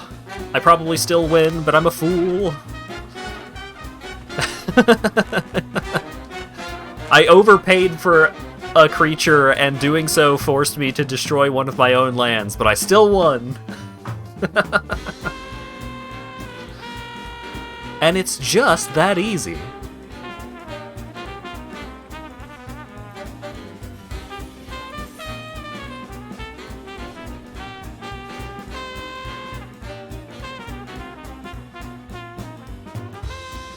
Just play it off that it was calculated for maximum disrespect.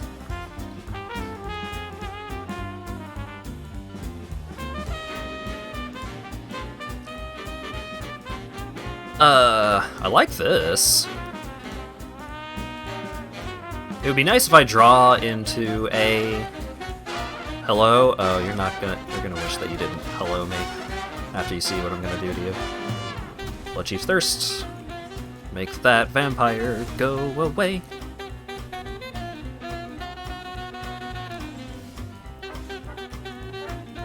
Play this on red. Lotus Cobra.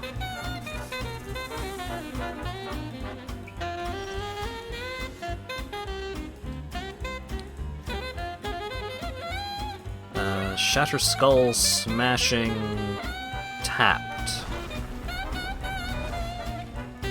Red mana, Stone Rain.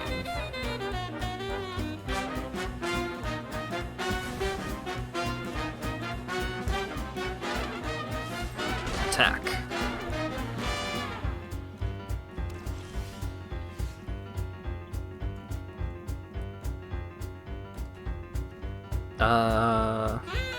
Shatterstall Smashing would bring me up to 5 mana, which is not enough.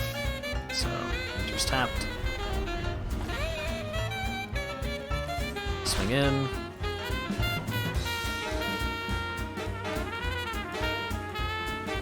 Twilight Prophet.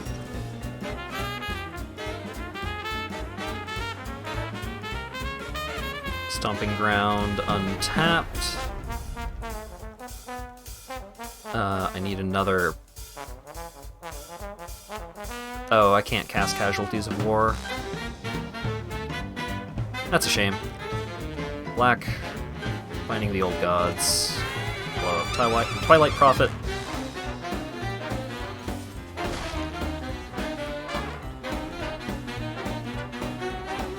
If I draw another black source, I can play Casualties of War. Hey! Put Overgrown Tomb on the battlefield tapped. Black. Overgrown Tomb, untapped. Black. Casualties of War. Destroy creature, destroy land.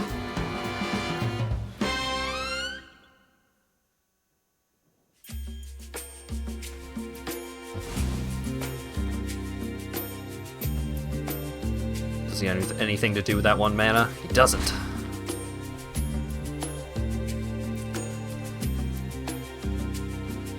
Nighthawk's Scavenger.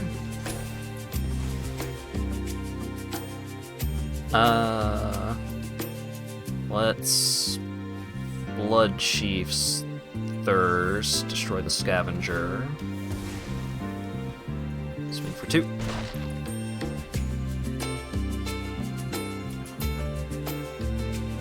Another Nighthawk Scavenger.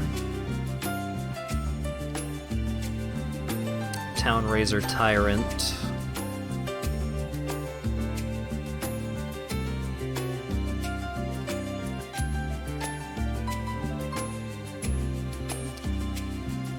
Destroy one of these swamps. Pass. It's probably just going to sacrifice it. He took the 2. Huh.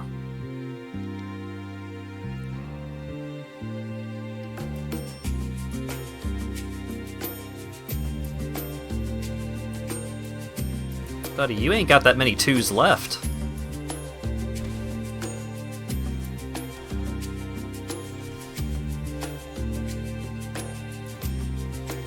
Waking the Trolls. Destroy that fancy new land you got yourself. Pass the turn. Ooh, Fatal Push my drag.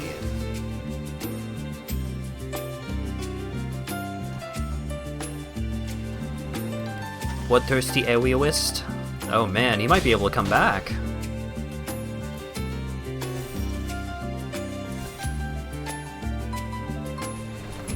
Yeah, no, he got there. Good game.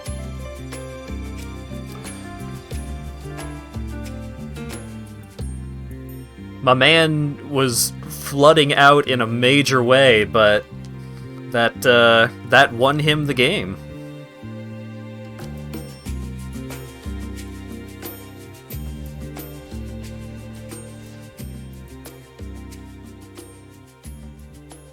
I mean, sometimes that happens.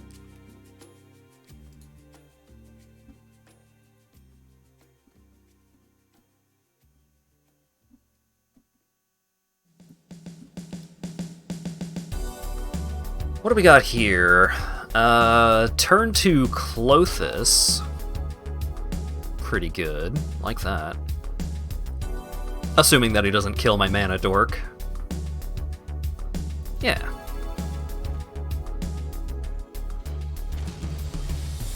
So, Overgrown Tomb, untapped, Land of War Elves.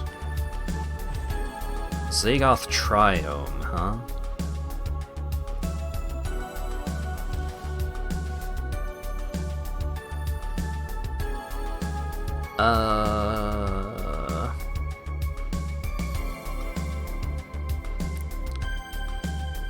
Flothus isn't actually going to do anything for me other than make me pay 2 life to have my land come in untapped, so let's just loose the goose.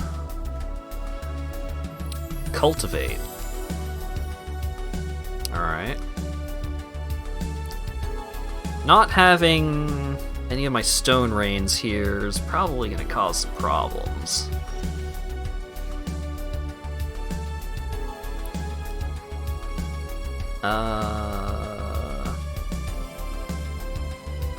So I've got 5 mana if I play this out untapped, so that doesn't do anything for me, so let's play out Klothys instead.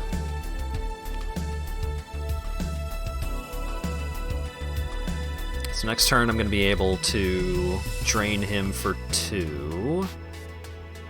Oh, the World Tree, huh? Okay. Well, I know what I'm destroying.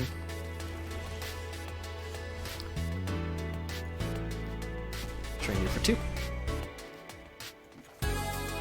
Play out Blood Crypt. Destroy target land. Destroy the World Tree.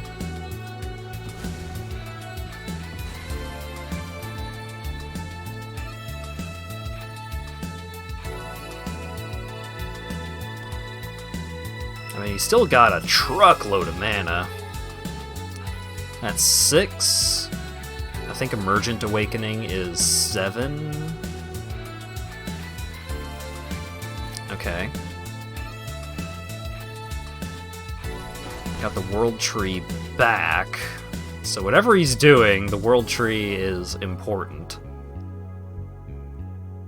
He doesn't have any permanents on the field other than lands, and I'm not drawing any of my land destruction spells. Awkward.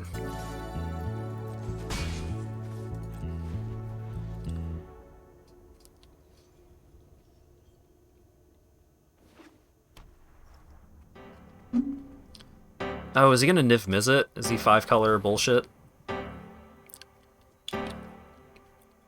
Finding the Old Gods. Gonna blow up my goose. My elf. Alright, well, I'm gonna make a food anyway.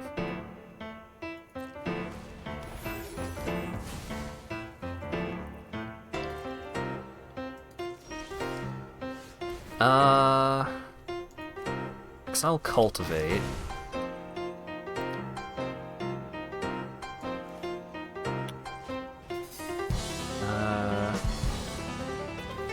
Blow up the World Tree again.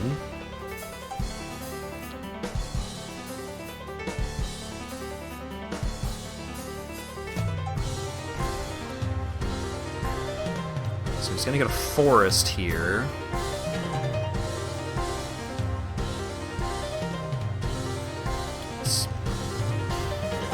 He's gonna have 7 mana this turn. Crippling Fear. Sure. Just blow up my stuff. It's not too bad. Grim Tutor. Gonna get another copy of the World Tree? Maybe? Exile that. Green mana, I guess.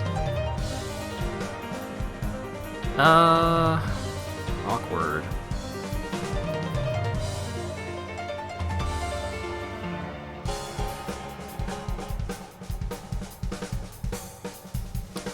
I guess I will Binding the Old Gods, destroy his Binding of the Old Gods.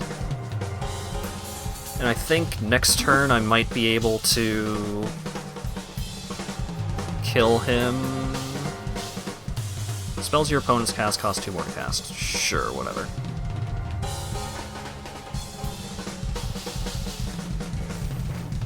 Yep. Alright, so I lose a life. I'm just gonna sacrifice this food.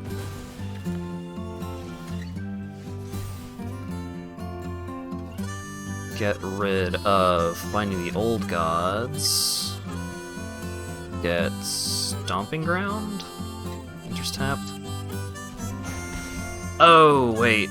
The tax for God Pharaoh's statue is actually kind of awkward here. Alright. Play this. Untapped. Play Town Razor Tyrant. Target Zagoth Triome.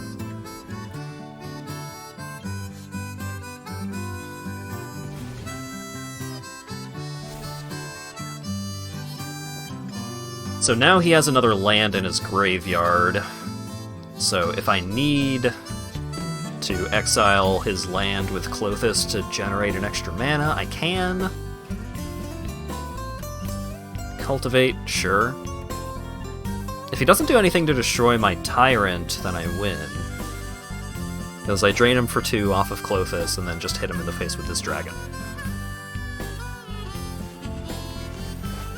Sweet! That was a very complicated match with a lot of things happening, and yet nothing was happening.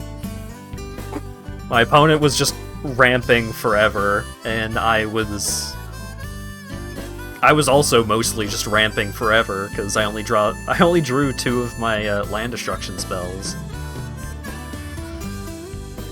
Hachi machi. Competitive edging. I mean, if you want to think of it that way, I can't stop you.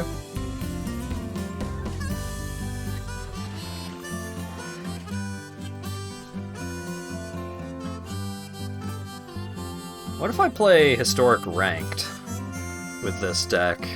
What kind of decks am I going to be up against? Probably just Jeskai Control 5 times in a row. Which wouldn't be that bad if I actually draw my Stone Rains and my Elves in the same hand and can cast them. Maybe the black isn't worth it in this deck, but it's fun!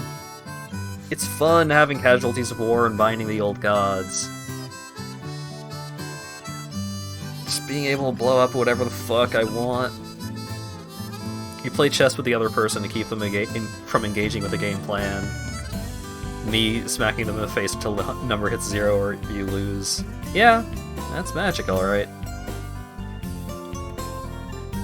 Do I want a Goose, or do I want an Elf? Probably Goose.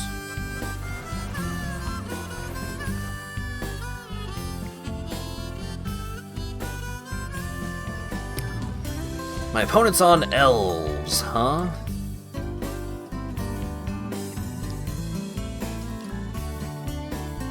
Alright, if that's the case, then Blood Crypt tapped, play out Elf.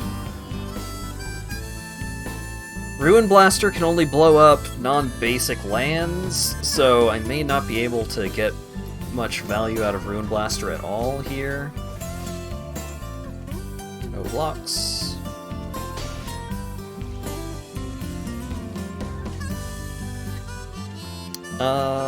I think I just need to Meat Hook Massacre for 2 here.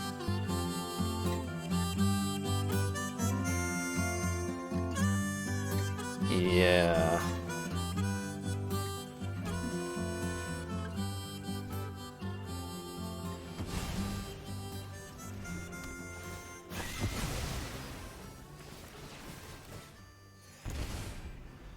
You can make that Nikomata even more busted now. She learned a physical skill that does heavy damage but pierces, so you don't even need Frey Kugel on her. Freeze 2 slots. Damn. Spicy.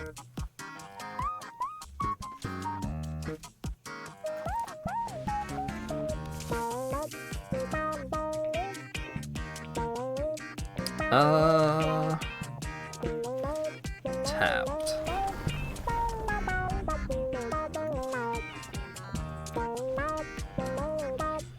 Tap to add green for each creature you control. Alright. Enter Spinal Field brings an elf. Elvish Visionary. Elvish Visionary. Oh boy. Don't like this.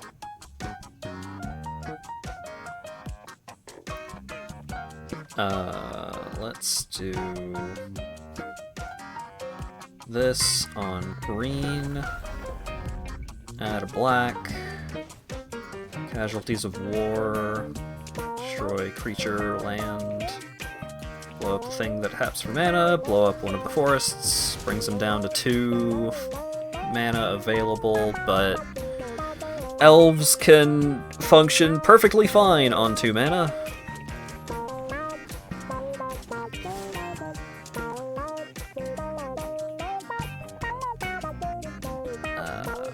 Block 2/2, I guess.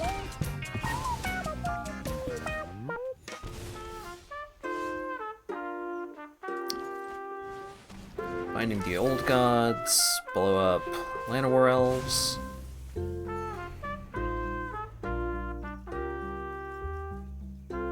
So if I draw into a land, I can Casualties of War again, bring him down to 2 lands. Ugh. Now I really need that to happen, and it didn't. Probably just dead here.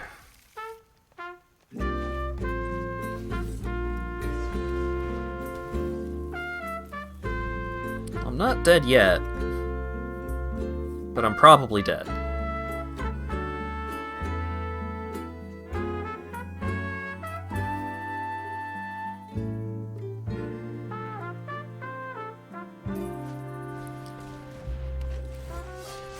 Play the elf, comes with another elf.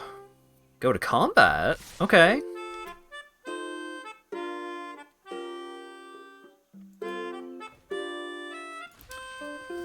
Block Elvish Visionary, takes 6. Tradesies, drain for 1.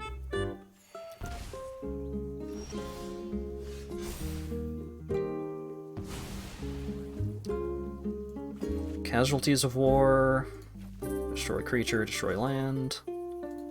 Blow up the Archdruid and a forest. Collected Company!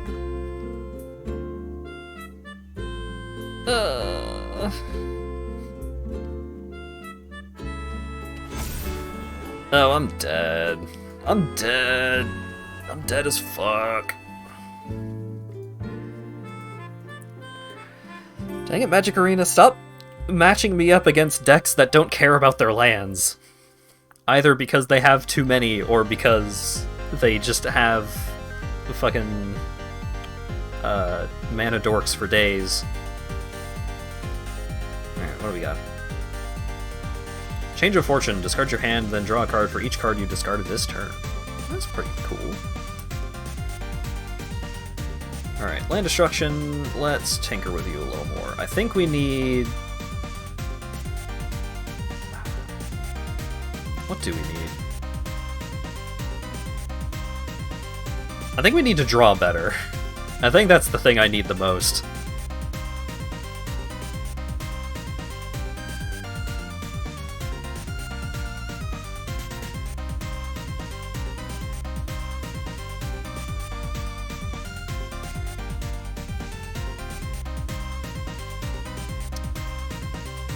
Now 7 rare wild cards.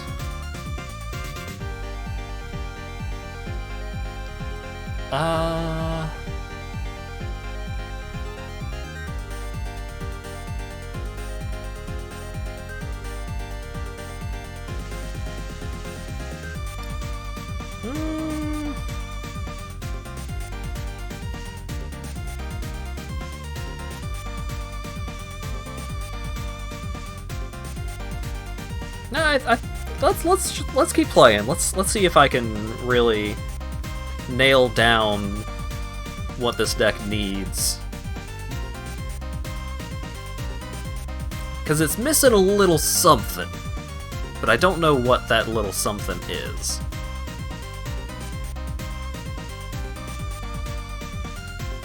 Oh! A way to recast the Stone Rains. And there's a vampire that will let me do that. I go first, Goose, Stone Rain, love it.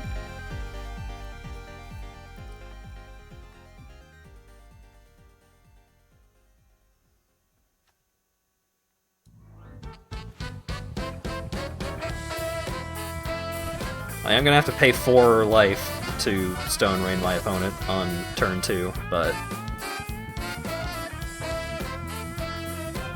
Please don't kill my goose. Don't kill my goose. I need my goose so bad.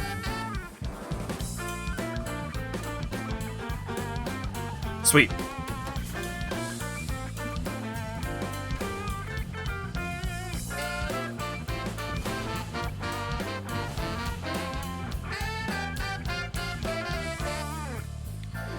Now, untapped land so I can Stone Rain them again. Come on, let's go. Let's go untapped land. Aww. Bum bum ba dum.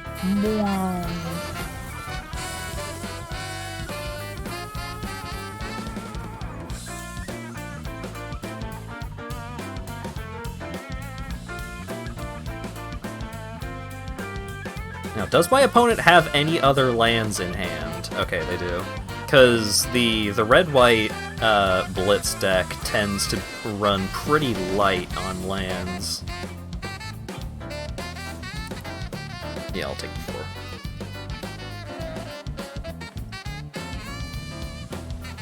Oof. Oof, ouch. I'll take 8, actually. God damn. Do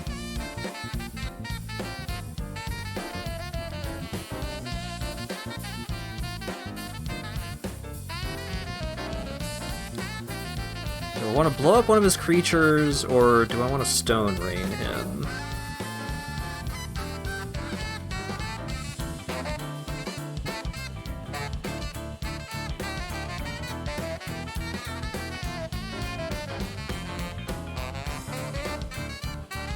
Stone Rain, gamble that he doesn't have another land in hand.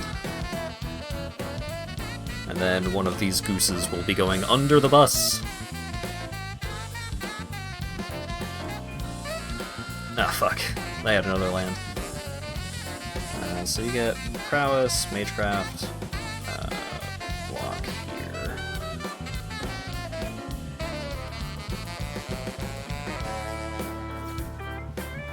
Lightning Helix!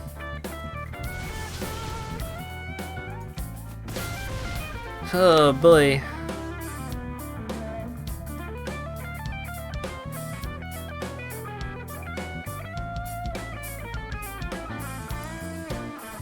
Finding the old gods. Destroy Luminancer.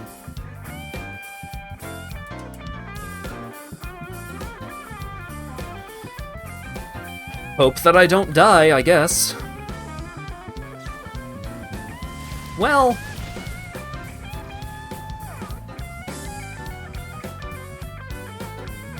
my opponent drew very well. Not a whole lot I could have done there.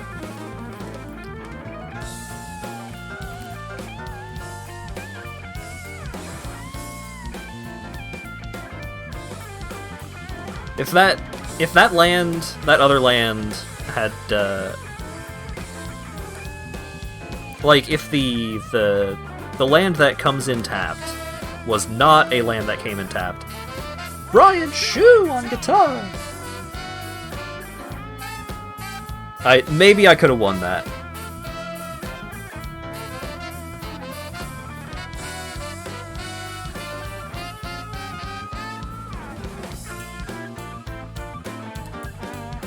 What's the blurg for, Rand? Not having good luck with your MMO multi-boxing?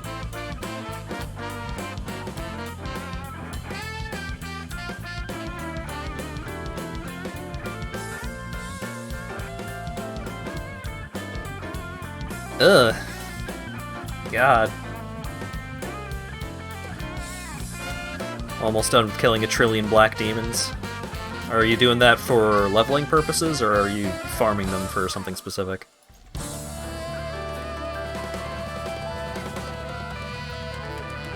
I shouldn't have kept this. Why did I keep this? Not being able to cast Meathook Massacre is so bad for me. Slayer. Oh, okay. That makes sense.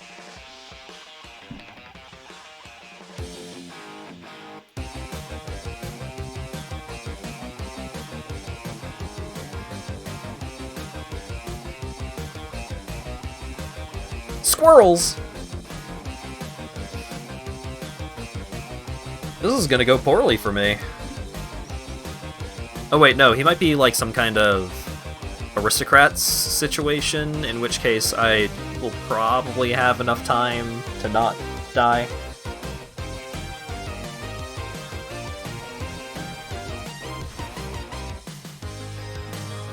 Okay, aristocrats. So...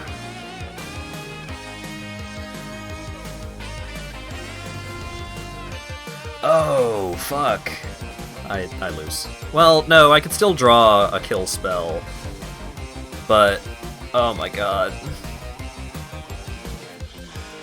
I should play this deck. This deck seems sweet.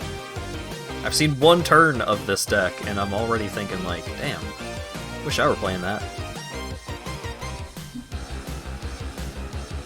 Sacrifice Cauldron Familiar, put a counter on it, bring Cauldron Familiar back, drain me for 1, put another counter on it, hit me for 5. Yeah. So I'm going to 9, assuming that the opponent doesn't have anything else in hand, which they might not.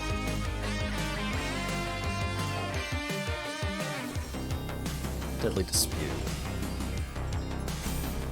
Huh.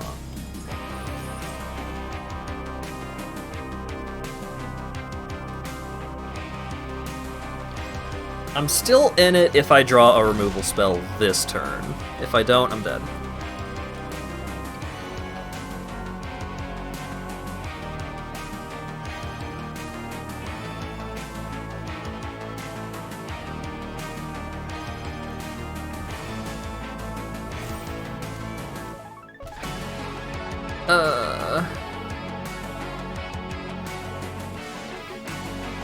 I'm dead. Well, no, because I could just play out the Ruin Blaster. That buys me a turn, but in order to do so, I have to take 2. There's no way I'm climbing out of this hole.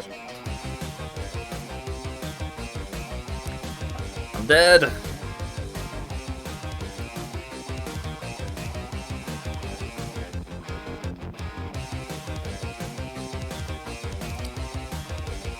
Wrote down a plan for your expenses for the next 2 years, try and figure out a way to get cash. It's good to plan ahead. I do wish that I planned ahead more, but...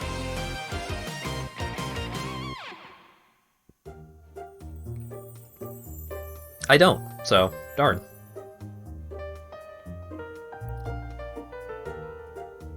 Ugh. I need to go down on the not Fold Slumber Mounds. I like this card, but almost every time that I have it, I'm always just like, I kind of wish I had something else.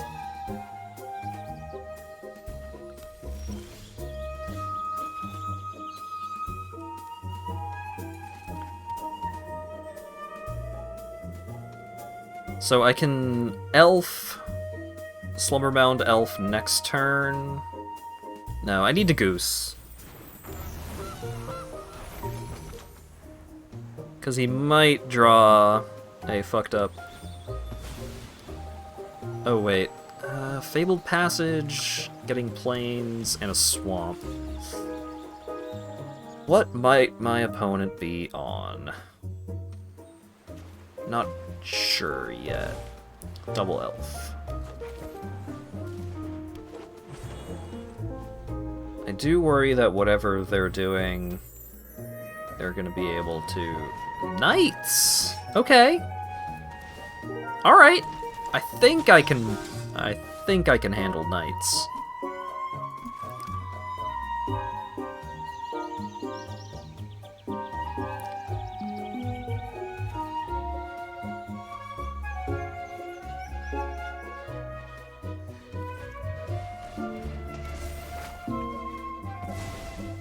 Blow that up. Blow that up.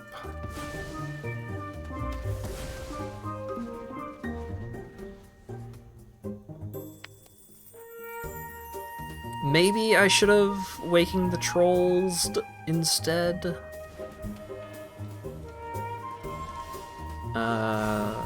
Creatures you control the chosen type. Give me a Stomping Ground. Oh, I didn't notice that I had drawn a Stomping Ground. I should have gotten an Overgrown Tomb. Icon of Ancestry. He can dig for knights. Alright, well, Waking the Trolls, blow up his dual land.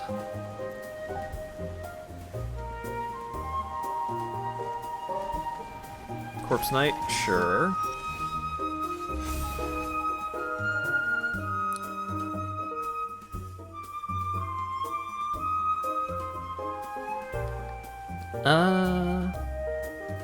Can go get a mountain? This?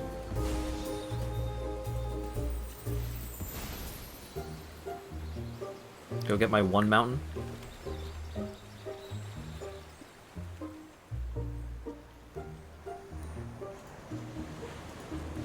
Destroy his swamp. Make a troll. Make a goose.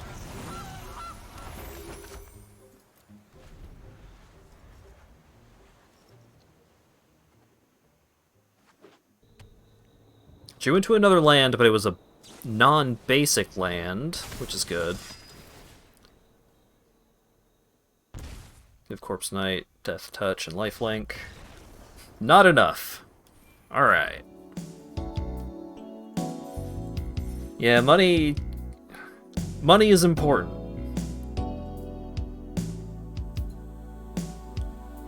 Unfortunately. You need to sell 10,000 units to break well into positive with your price point. Haven't accounted for extras like composing. Yeah, costs certainly get there.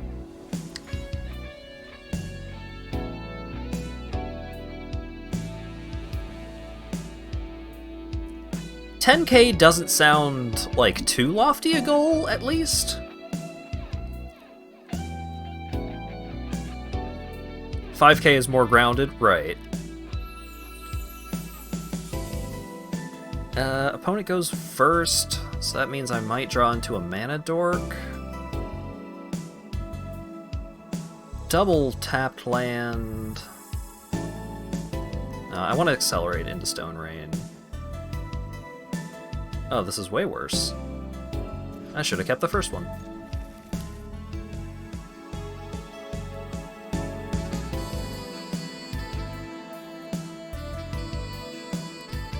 I mean, as far as 5-card hands go, this isn't too bad. Might get reduced liability since you're gonna form a company. Oh, yeah.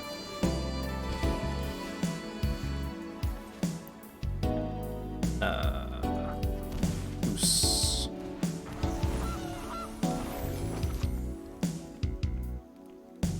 So, this turn I can clothe this. Alright, opponent's on Jund to sacrifice. Block?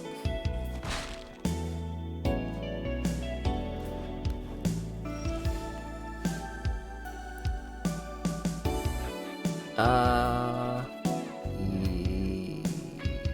give me Black Source. Bring out Clothis.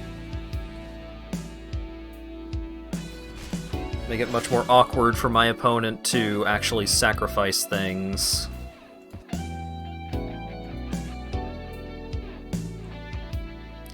Because now the timing is a lot more relevant, because if he's not careful with the timing, then I can exile the thing with Clothis.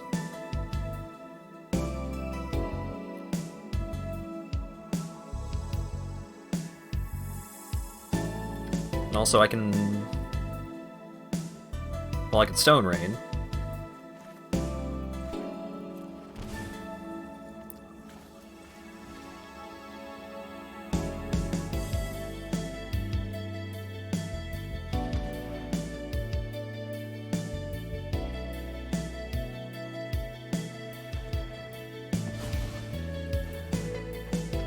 So Stone Rain, and then next turn I can Binding the Old Gods his Witch's Oven off of the mana with Clothis.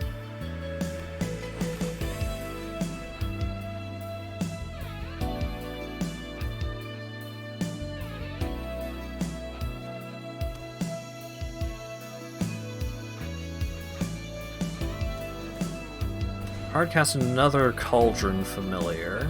Alright.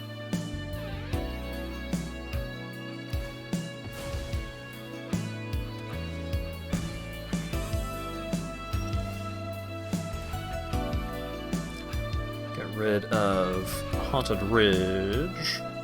The green mana. Binding the Old Gods. Blow up your oven.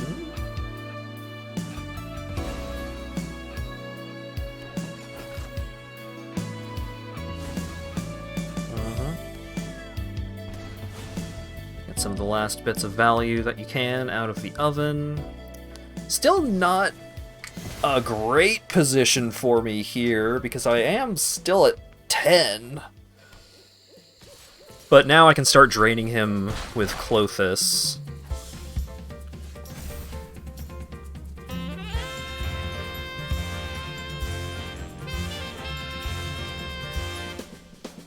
Enters tapped.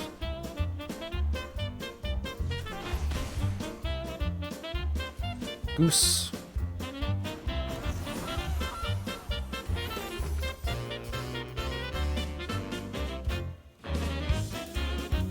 This is a very awkward matchup for me.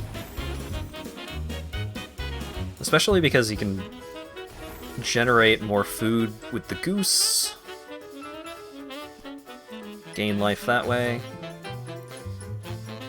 Hit me for 2 with the cat. This game is going to last forever.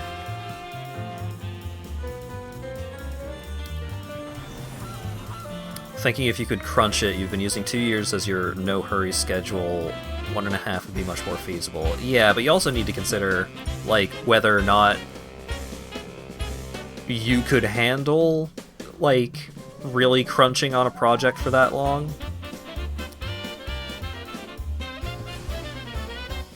Whether or not it'd be a good idea, like, financially and, like, you know, all that. I would like to destroy one of your gooses. I probably should have just held on to that for if he managed to find another oven, which he probably will. Whoa, Strider! That would have been another good thing to blow up with Binding of the Old Gods.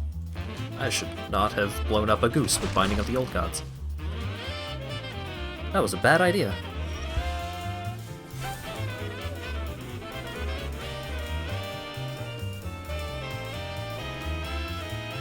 Stomping Ground, enters tapped.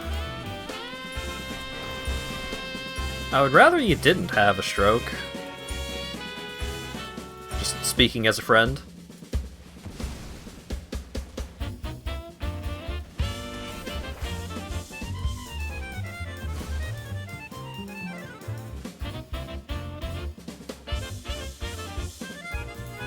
Congratulations on destroying the demons.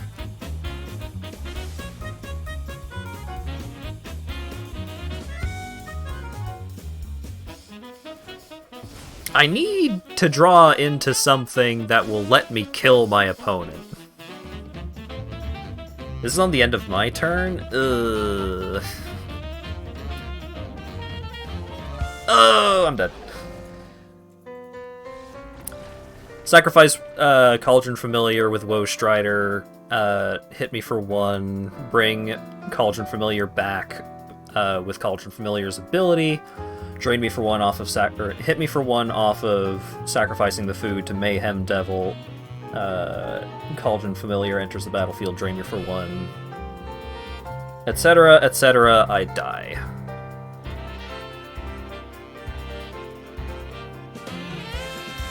Three Renar Weeds, 3 Brimstone Keys, and a Hard Clue. Ooh. What are the brimstone keys used for?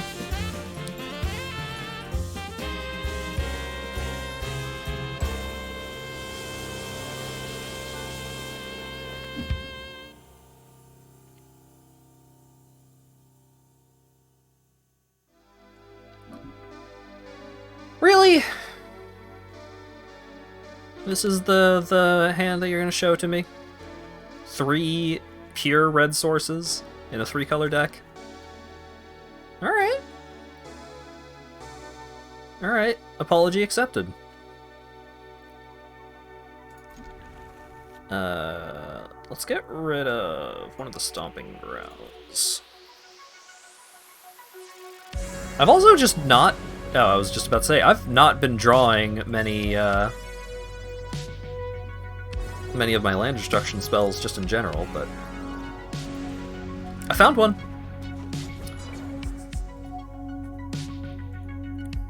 Just restart the captioner real quick. Red-green goblins.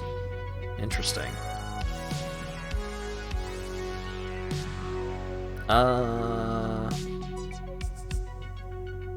Well, I don't have an untapped black source this turn, so let's... Enters tapped, pass. Brimstone Keys opens a chest near the Slayer Master that gives a bunch of things, noted food, seeds, etc. Once got 120 raw monkfish. Average 50 to 100,000 profit per key. Damn, nice. Good deal. Oh, he's got Phyrexian Tower, he's got Skirk Prospector. My opponent is easily going to be able to Muxus.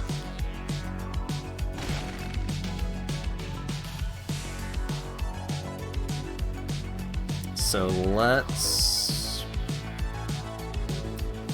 Finding the Old Gods, blow up Skirk Prospector.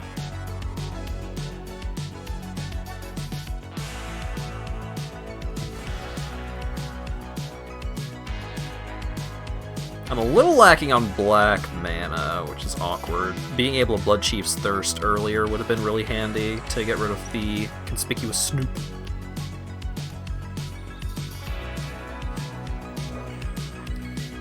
Another Skirk Prospector off the top. He's got Phyrexian Tower available. He can shuffle with Fabled Passage to try and get a good goblin on top of his deck.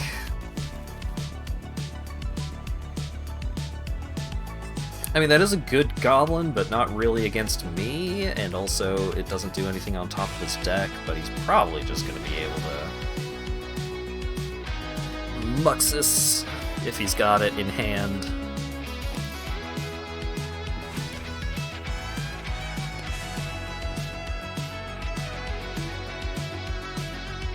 He doesn't have green mana, so he can't play out his cost reducer. There's Muxus. Oh, I die. Shit, boy, I die. That's goblins.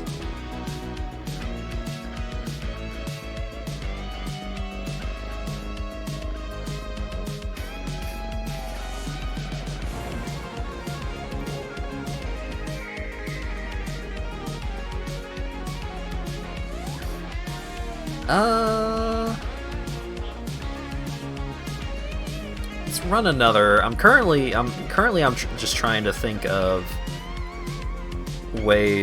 other ways that I can deal with matchups like goblins and mono white or Boros aggro.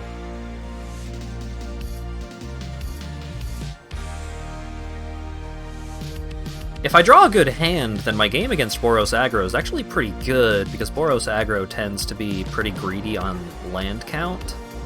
So if I manage to just blow their shit up, then it is so incredibly bad for them.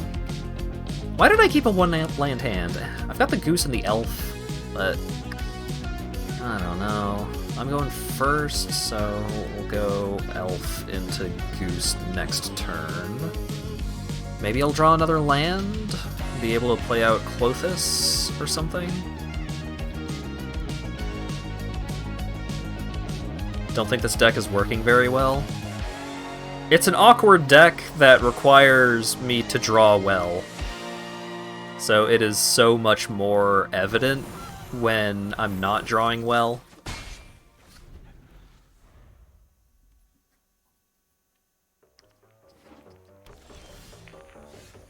Really? No second land? That's the kind of game we're playing today? Okay.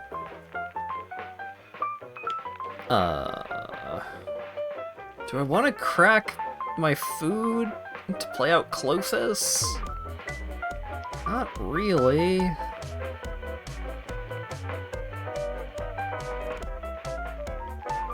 I think I'll just make a food. Just believe in the heart of the cards. I'm doing my best. And a white life gain. Okay.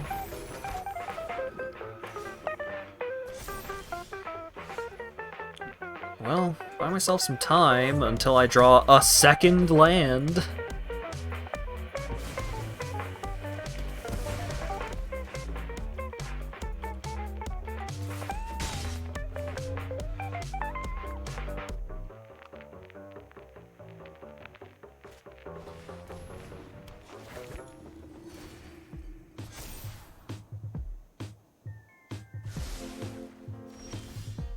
Oh my god.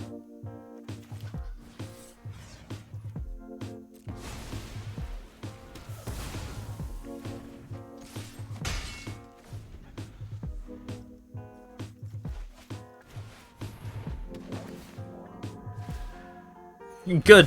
Take the goose. Oh my god. Oh my god.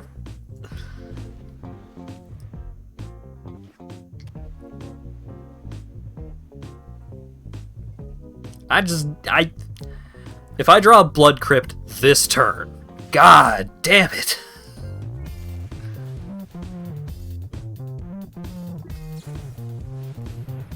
Collected Company, fuck.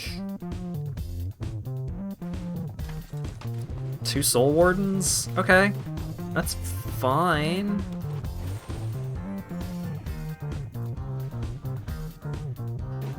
I need a black source or a red source. Either one.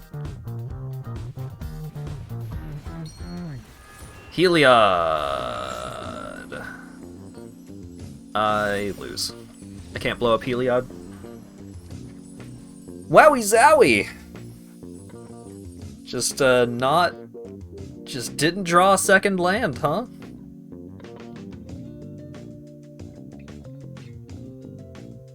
That hand would have been fucking incredible if I had drawn that second land within the first 4 turns. My opponent would have had no lands. They would have been gone.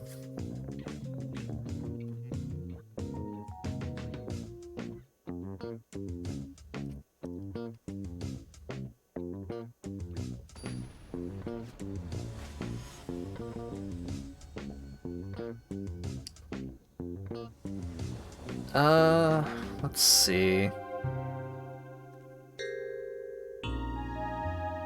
Turn 1 goose, turn 2 nothing. No. Ugh.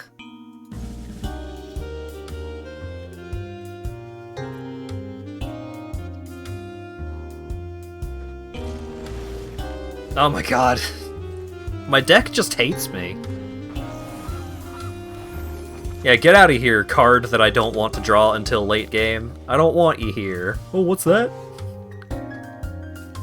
I heard the words "want you here," so here I am.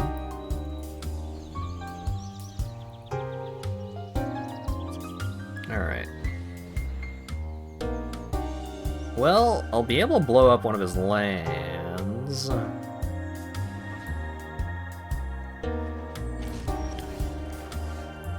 Which one do I want to blow up?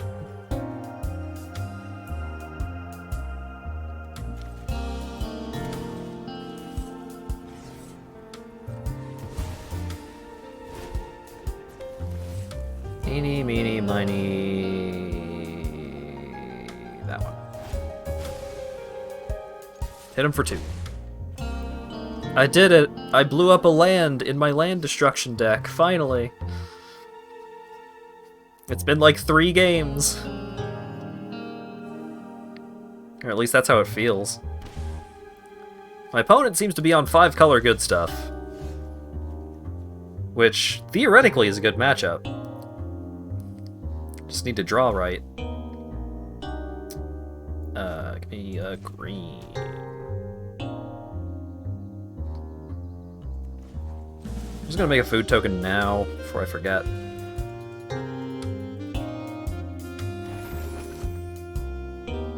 Swing in for 2.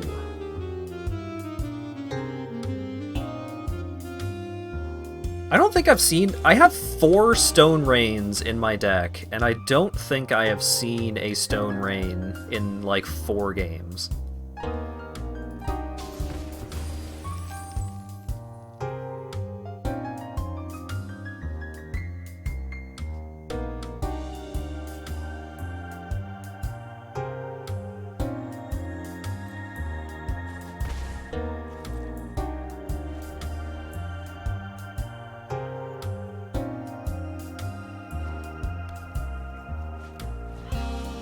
Territorial Kavu.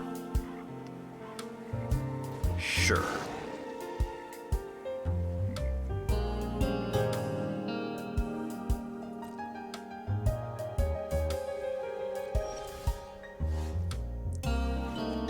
Play, land, tapped, Blood Chief's Thirst. Kill your 4/4.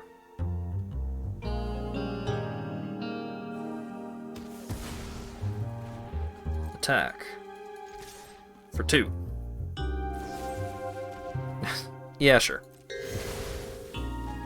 This deck is very tsundere. Yeah. that's a way to put it. Explosive iteration. Expressive iteration.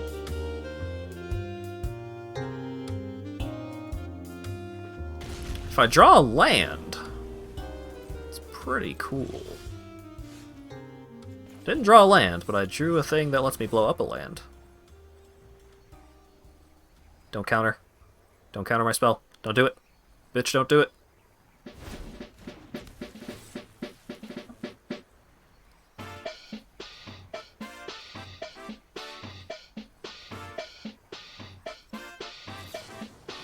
Sure, that's fine.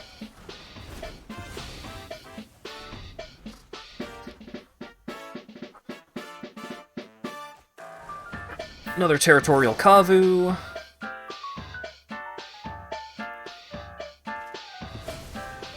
What I would like is a black source.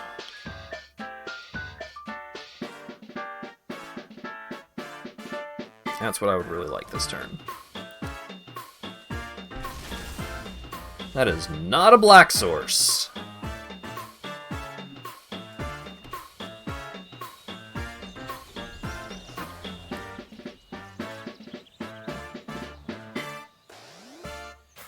So, even next turn I won't be able to I still need to draw a black source in order to cast Casualties of War, which is what I really need right now.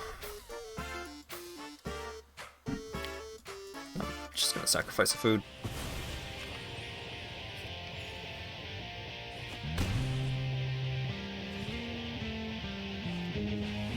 The Scarab God? What?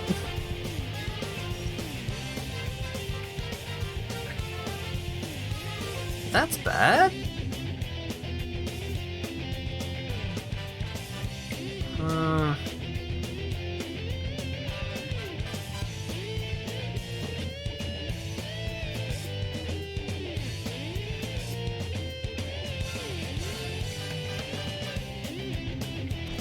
Well, can blow up one of his lands.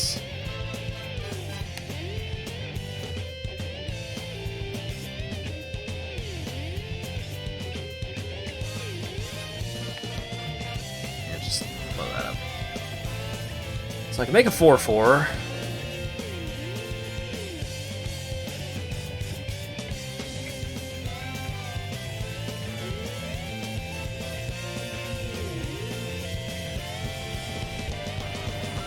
makes a copy of the goose, which has flying. If that makes sense.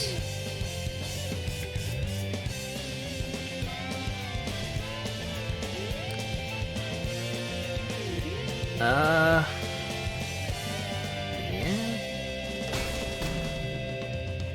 If I draw a black source, god damn it. Because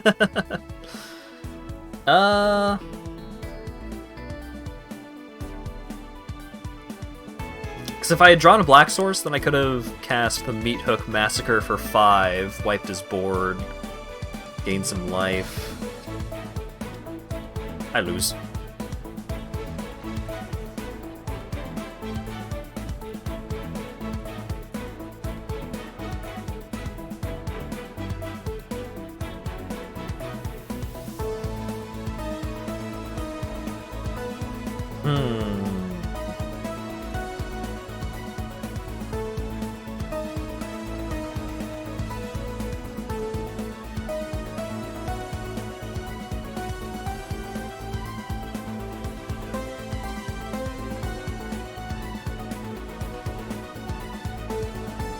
Alright, I got an idea.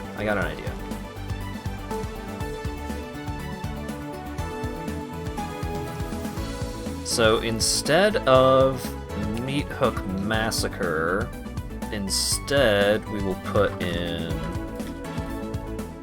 Burn Down the House. This deals 5 damage to each creature and each planeswalker, which is a handy little bonus. Waking the Trolls, Shadow Skull Smashing. Okay. Not Vold Slumberbound needs to go.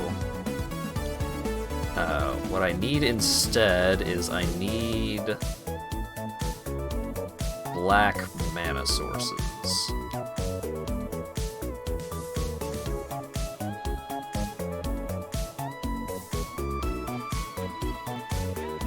But preferably black mana sources that also tap for other colors. That come in untapped.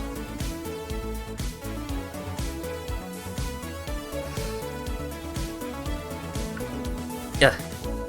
Excuse me. I mean, I muted myself, so you probably didn't hear that, but excuse me anyways.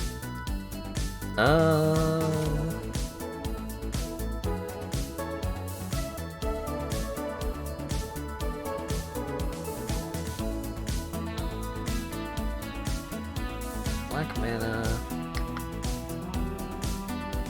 You control a swamp or a forest.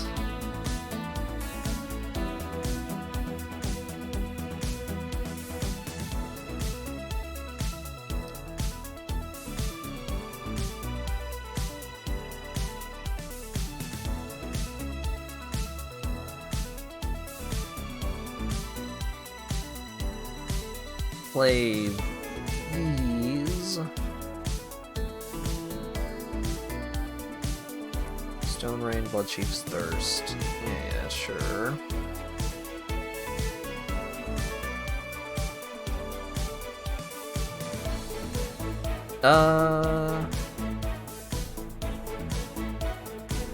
Alright, instead of Town Razor Tyrant, how about Vampire. Looking for a red vampire. 2 mana.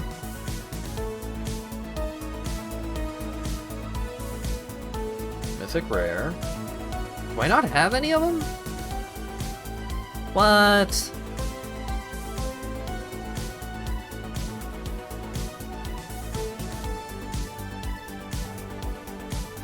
I mean, I have a bunch of Mythic Rare wild cards.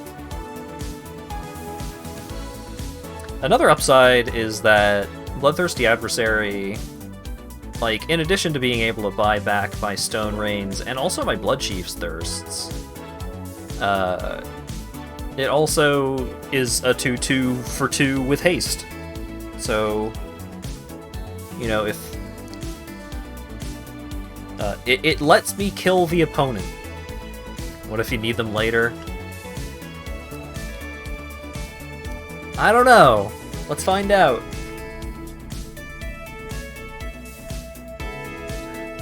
Really?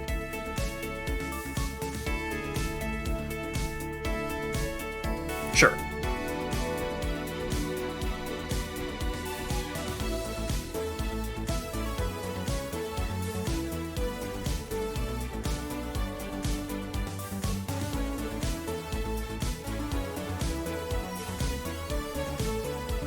Alright, Blood Crypt tapped. And then I'm just gonna play Bloodthirsty Adversary. Just start hitting my opponent. SRAM! Well, in that case, I'm not going to play Bloodthirsty Adversary. I'm going to play this tapped, and I'm going to kill the SRAM! Because if my opponent's deck is playing SRAM, then they need SRAM. Ooh, didn't play land. Love to see it. I'm gonna play the Stomping Ground tapped. I'm just gonna play this and start hitting my opponent. If they kill the adversary, that's fine.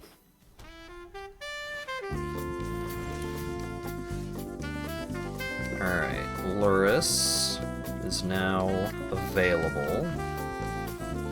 Sure would be a shame if you couldn't cast that Luris.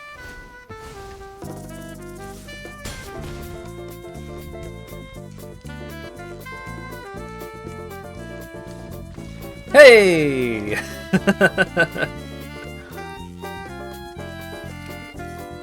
Alright.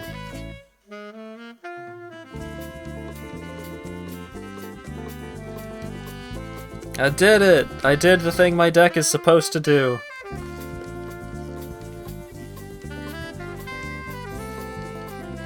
This deck was having a rough patch, yeah. But maybe we're back in it. Maybe we can make it work. It's all worth it in the end when you completely break their spirit.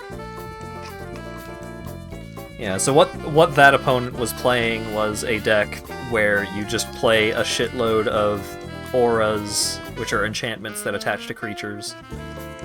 You just play a shitload of auras and make a single creature extremely huge, and certain cards let you draw extra cards when you play auras and stuff like that. So the game plan is aura, aura, aura, and then you win. Basically. Alright, we've got Burn Down the House, which should be pretty good, assuming that my opponent doesn't play anything too spicy too soon. I could just play Mountain and play Clothis. Clothis doesn't really do anything yet, but on this board, Bloodthirsty Adversary also doesn't really do anything, so... Clothis, maybe they'll Fabled Passage, like sacrifice Fabled Passage to go get a land, which would allow me to exile their Fabled Passage, and maybe do something off of that.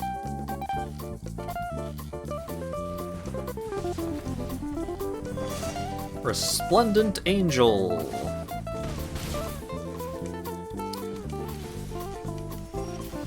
Ouch! That is an extremely good draw for the opponent. I don't think I'm dead, but I'm not in a good position.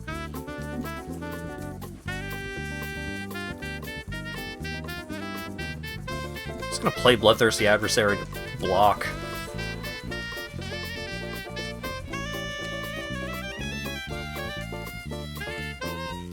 If they draw into something that makes their creatures big, then I most certainly die.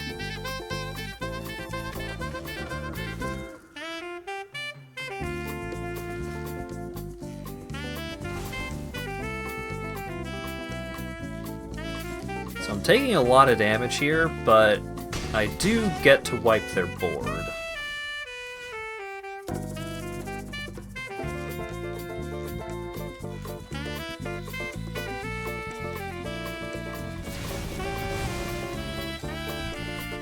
And then I get a 3/3.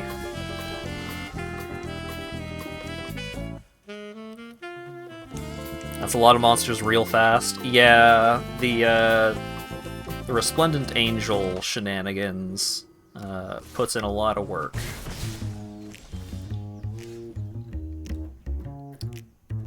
The bigger problem is that that's a lot of life. Because they're going to be able to draw into something that lets them bully me very badly. And also they have a 1/4, so I don't really have any good way to just attack and hurt them. Oh, Shazbot.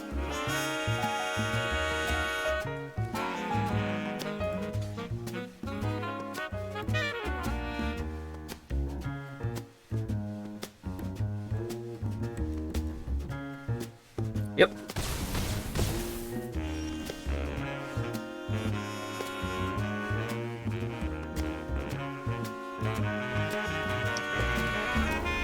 Alright, play that. Black or green, doesn't matter.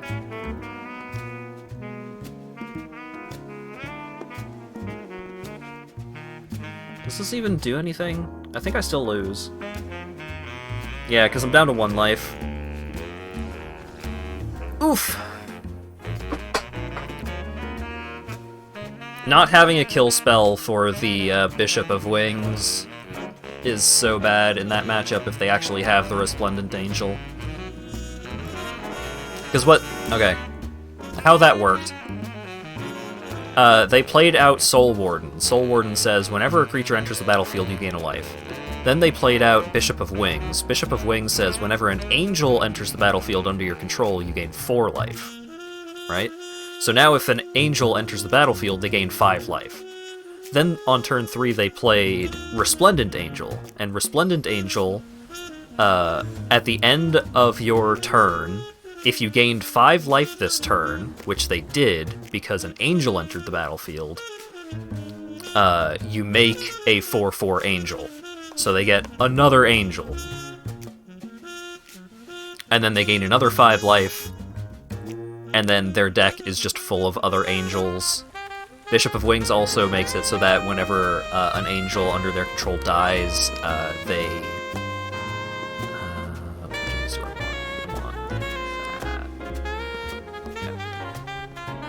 Bishop of Wings makes it so that whenever an angel under their control dies, they get a 1/1 Flying Spirit. So they get to get extra value out of their angels even if they die. I used to play that deck a lot, and it's a good deck. And they got a really good draw with it too, which is hard to beat. Goodbye, Elf. That's okay. Because the Elf wasn't getting me to casting Stone Rain any faster. It was getting me closer to Casualties of War, which is a bummer. Oh, they're gonna make me discard stuff. Alright, Blood Chief's Thirst can go.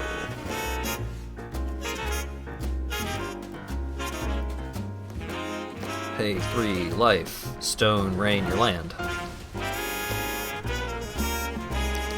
It's a little late to be casting Stone Rain.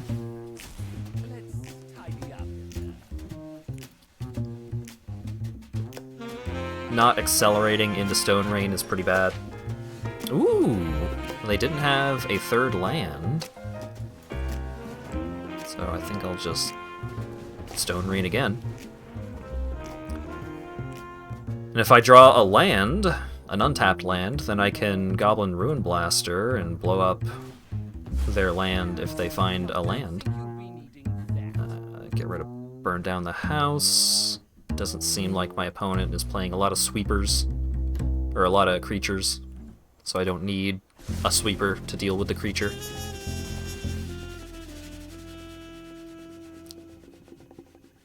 Do I just play Ruin Blaster and just hit him?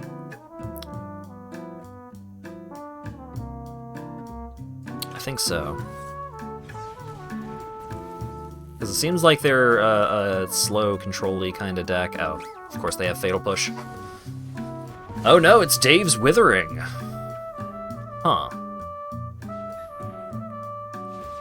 Just playing Davriel's Withering even after they changed the effect, so it's not as good? Oh. Yeah. Make me discard a card with mana value 3 or less. I dare you.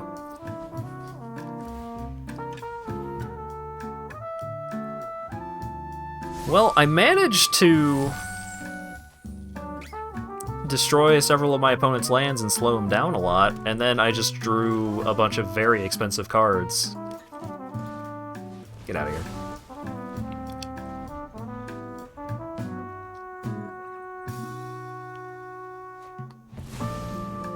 Edgar, yeah.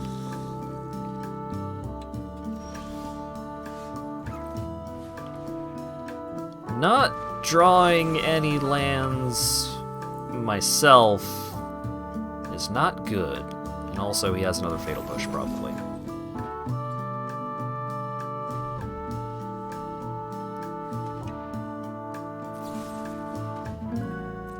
There it is.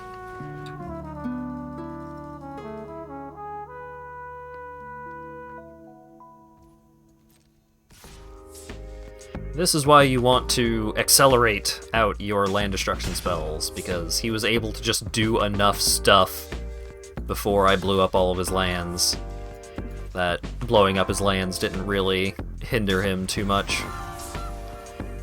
Pretty sure I lose this game, because I have 3 6-mana spells in my hand and 3 mana available. Well, 4 mana available, but he's probably going to kill my goose again.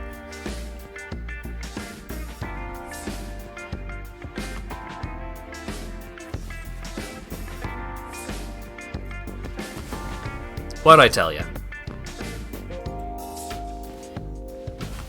Gain 3 life, I guess.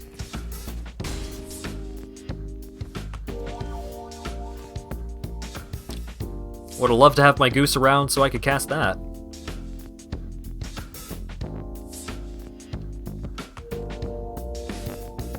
But it was not meant to be.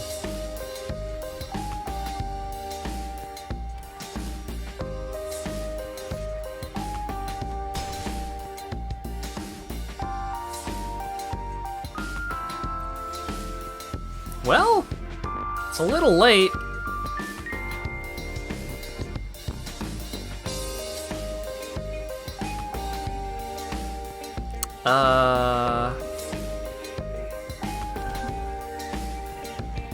I mean, it's still possible, I guess. Because I get a land off of Casualties of War. I think he needs to make 3 vampires.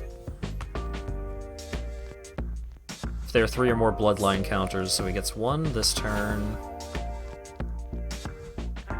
Okay. Overgrown Tomb. Enters tapped. Play the snake.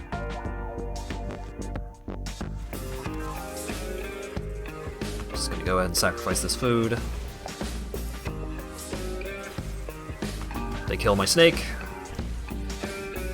But if I draw a land,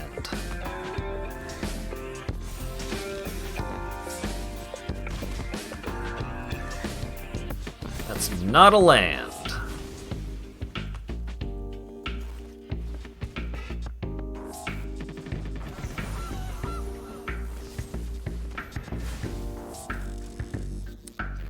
Yeah.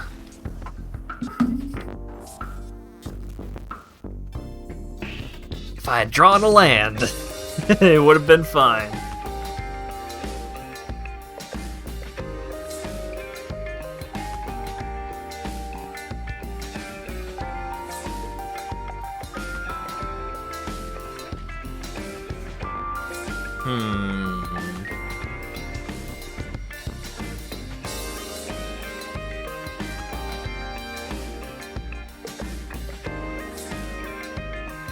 Maybe I should just be playing...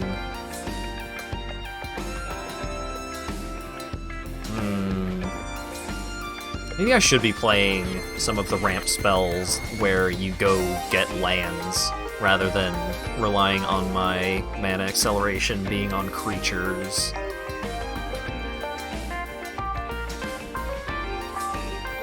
So I've got Blood Chief's Thirst to deal with any early threats, and then Stone Rain, and my opponent's on Elves, so I'm not going to be able to deal with enough of his early threats before he has a quadrillion threats, and then I die. A lot of the times he dies because he didn't draw enough lands. Yeah.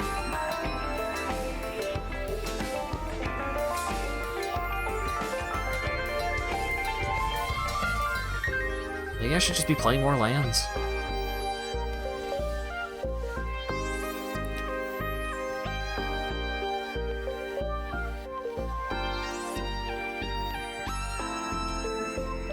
Wait, nope, nope.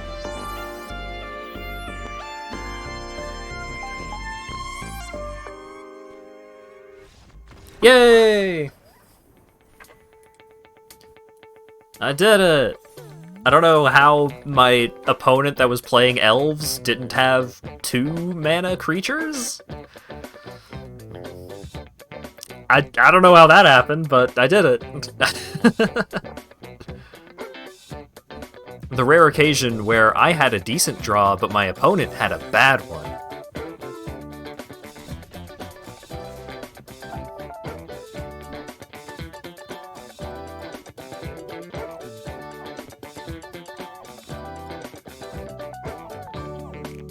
How do you... Because they didn't play any colors of mana other than green. Their first play was an Allosaurus Shepherd, which is an elf that cares about elves. How did that happen? What was their hand? Did they just have like 3 copies of Collected Company? I don't know.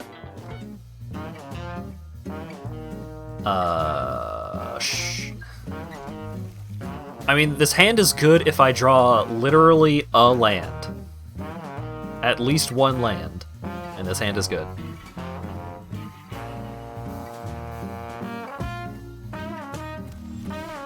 Hey!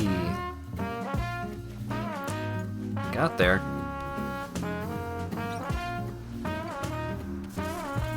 Please don't kill my snake! Please don't kill my snake! Please, I'm begging you, opponent. With all of my heart, please don't kill my snake. Please don't.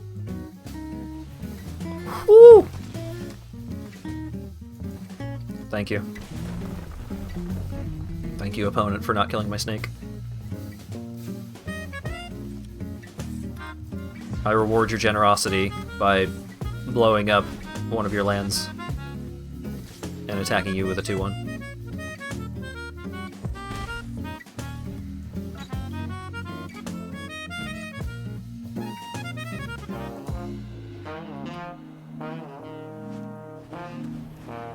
Alright.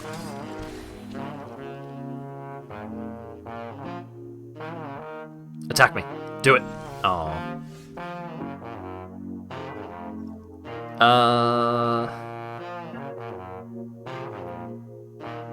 Stomping Ground brings me up to 4 mana. Just doesn't really do much for me. Zombie Knight, whenever another creature. Yeah, sure.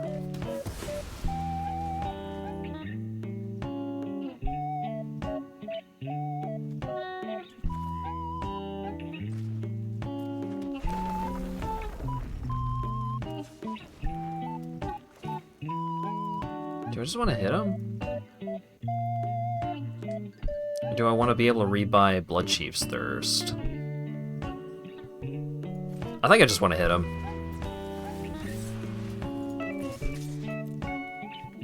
So if I draw a land next turn, then I'll be able to either Casualties of War or Waking the Trolls. Whichever tickles my fancy. If not, there's a good handful of 4 mana options that I could draw into here, which would be good for me. Seems like they kept a pretty land-heavy hand, which is bad for me.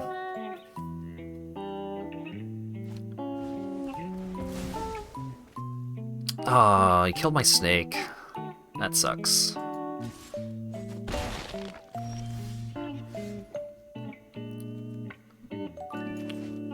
for killing my snake. I will destroy your white mana source.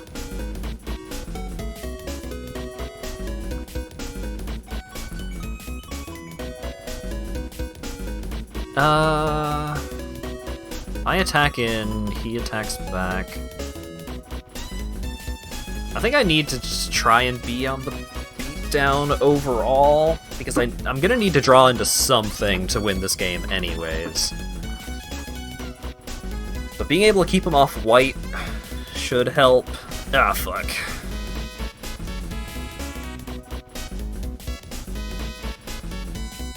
Well, it's a good thing I attacked in, because now I'm not going to be able to attack in anymore. Alright. Diagraph Colossus. Whenever you cast a zombie, create a zombie.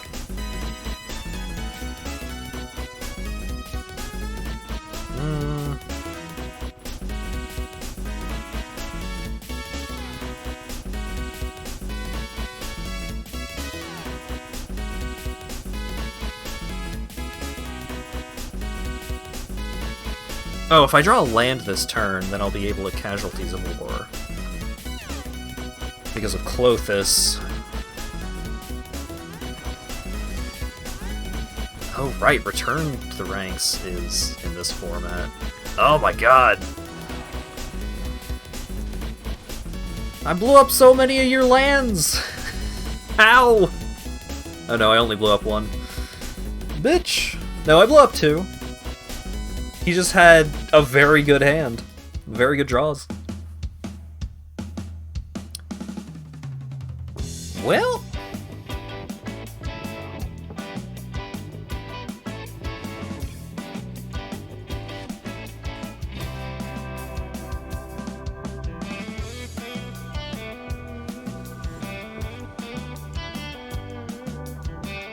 I don't think him killing my Lotus Cobra prevented me from doing anything.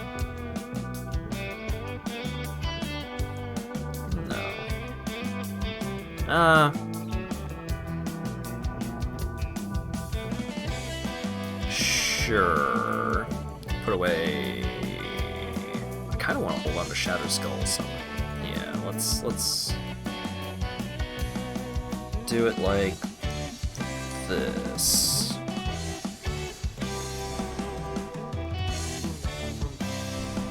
Green, blue, merfolk.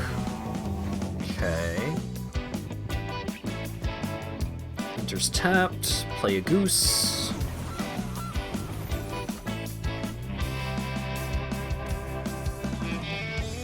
Mistbinder. Alright.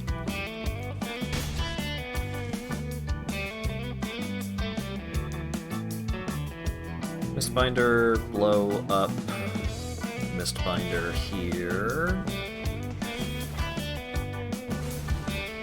Play Shatter Skull as a land.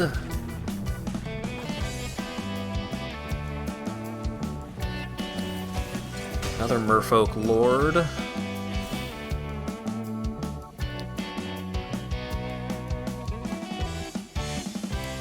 Overgrown Tomb comes in tapped.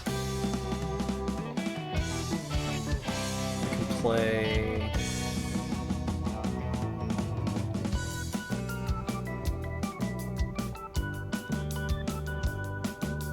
I can Shatter Skull smashing for 4 and just kill his Merfolk Lord?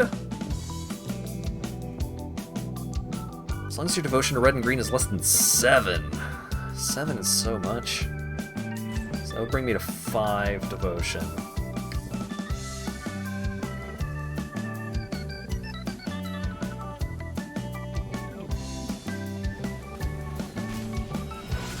Play out Clothis.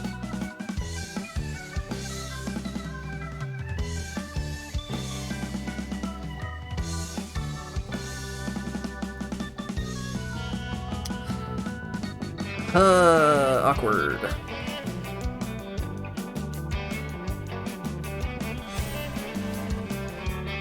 Oh, right. This motherfucker has the... Oh, yeah, I'm dead. I'm dead! My opponent had a very good hand. Multiple lords.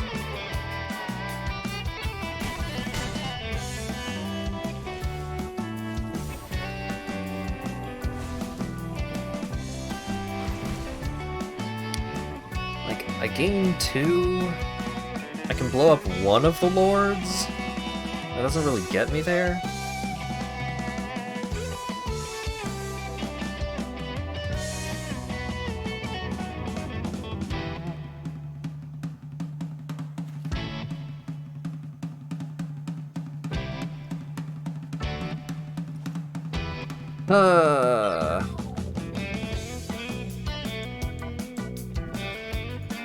Enters tapped. Deal 3 damage to this dude.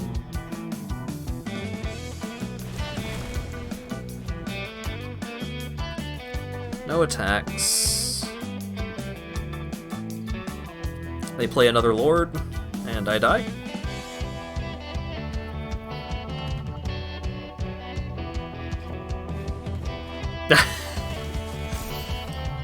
You got it, buddy.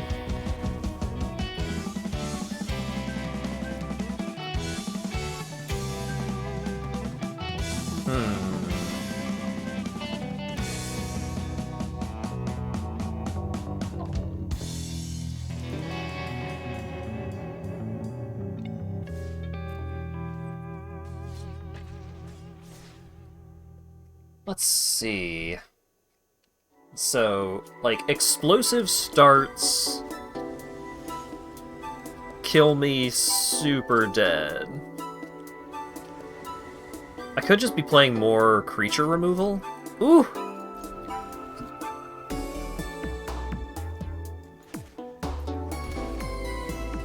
As long as my opponent does not kill my elf. My opponent did not kill my elf.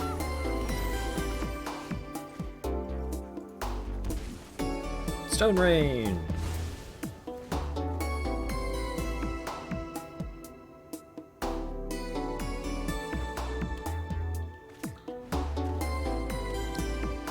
Witch's Oven, sure. Overgrown 2. Destroy your land.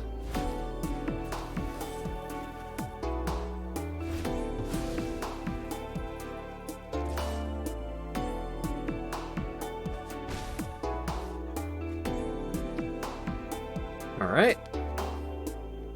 And now I have another land destruction spell in hand.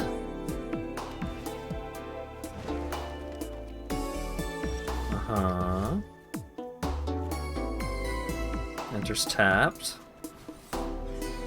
Cast with kicker. Blow up his land.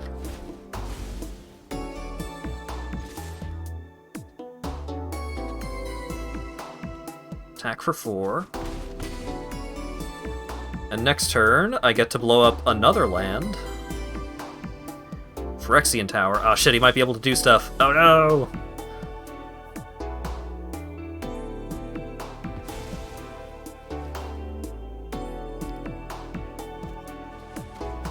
Meathook Massacre. Sure. Because now I just get to blow up every... Oh wait, no. I need another land. I was about to say I get to blow up every permanent he has on the board, but I need another mana for that, because my elf died.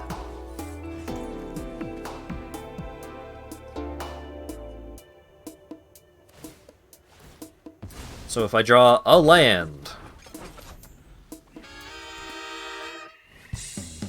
My man had nothing but lands over there, holy cow.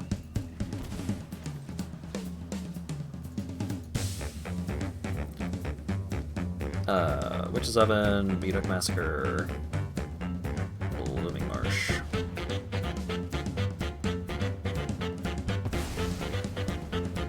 If he draws a Cauldron Familiar, I'm still not super winning.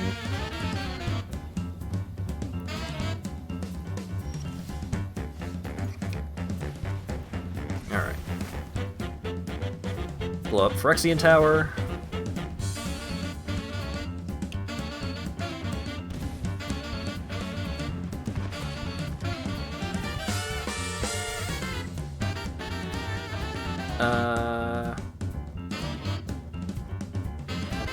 Get a plant.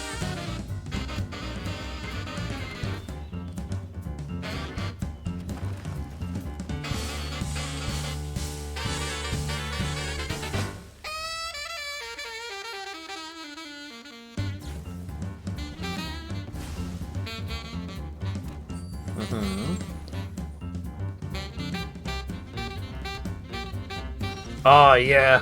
Hey, check this out. I got 7 4/4s. Pretty cool.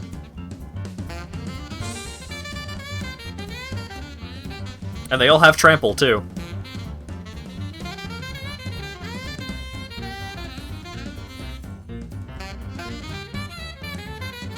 Yeah, Waking the Trolls is pretty strong.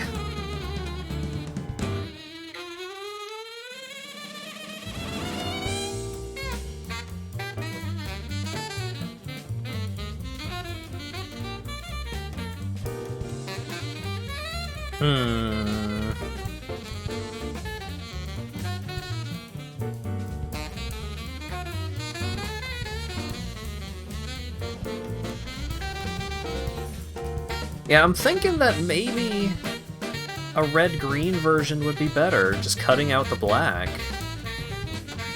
Like playing some shocks, lightning strikes and stuff instead of Blood Chief's Thirst.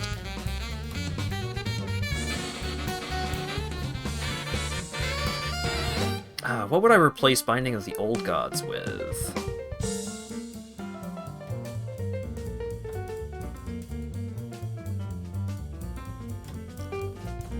Because Destroy Target Non-Land Permanent is real good.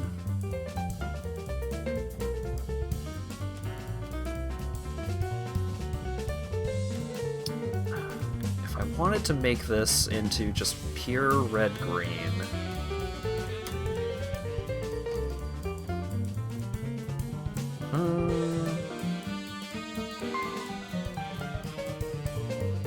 So I would play the Shocks.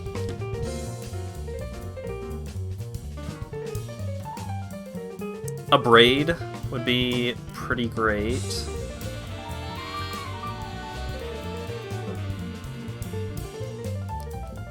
Just like play more Waking the Trolls as my win condition rather than Casualties of War.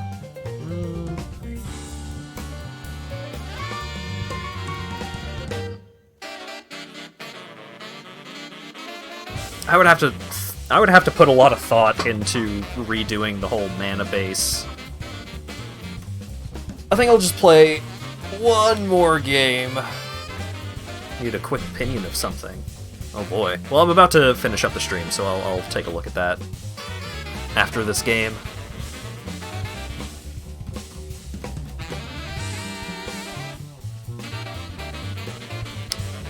Well... yeah, fuck it.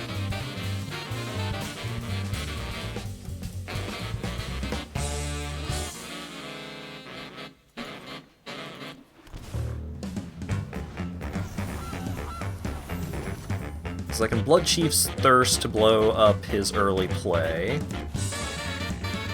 Perfect.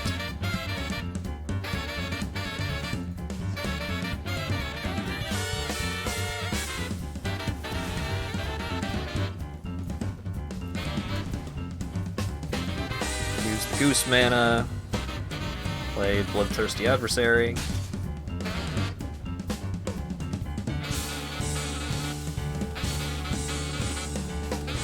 Battlecry Goblin, sure.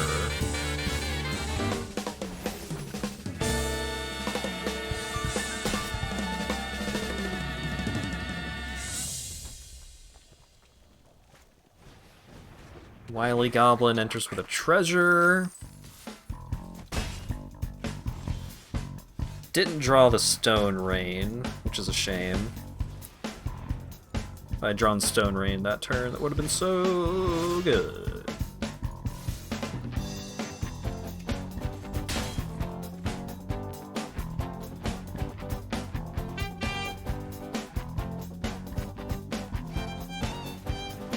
5 mana Goblin Matron.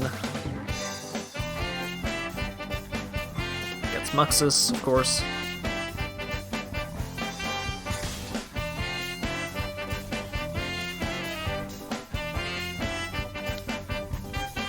Drain him for 1. So he's got 5 mana available.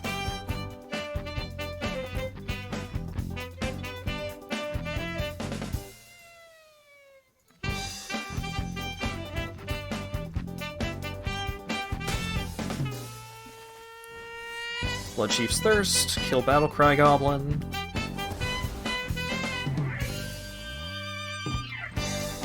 So I can sacrifice the food to gain 3 life.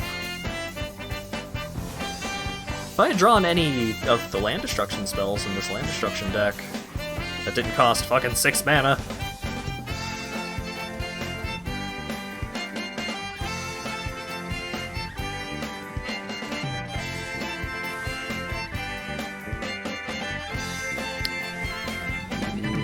Alright.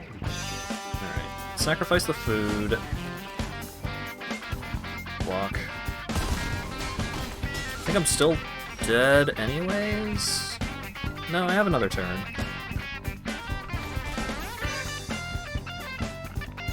If I draw a land next turn,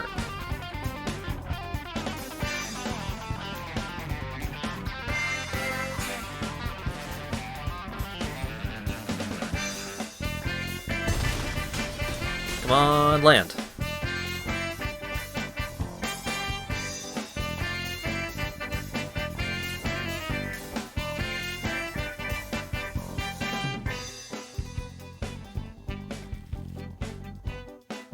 Okay. And I lose.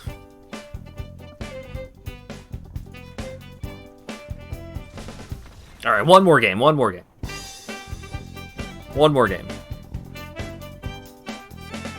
It really is impressive, though, how infrequently I draw Stone Rain. It is the most important card in my deck. And I just don't draw it. Bad draws kill you so hard. They do. That they do.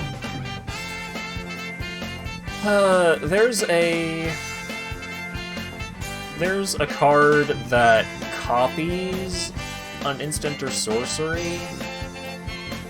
Maybe I could play that?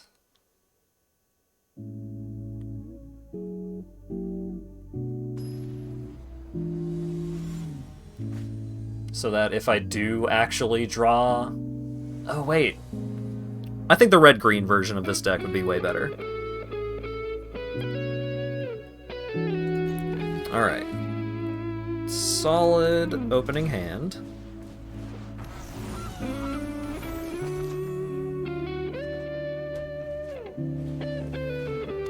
Esper Sentinel. Well, there's the Stone Rain. But I don't want to cast it this turn, which is awkward. Because instead, I want to kill Esper Sentinel and pay the cost so my opponent doesn't draw a card.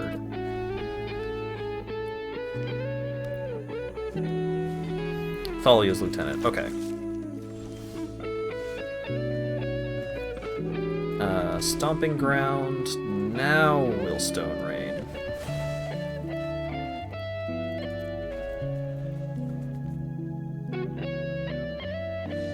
Yay!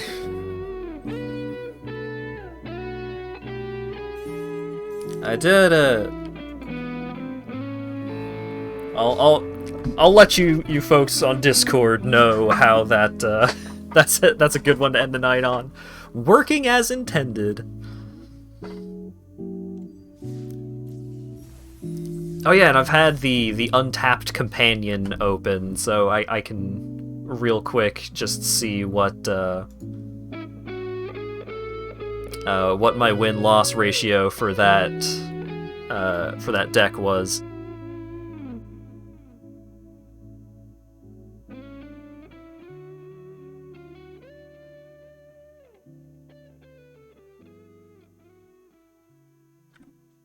What do we got?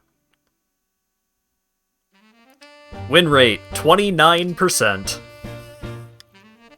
Yeah, that sounds about right.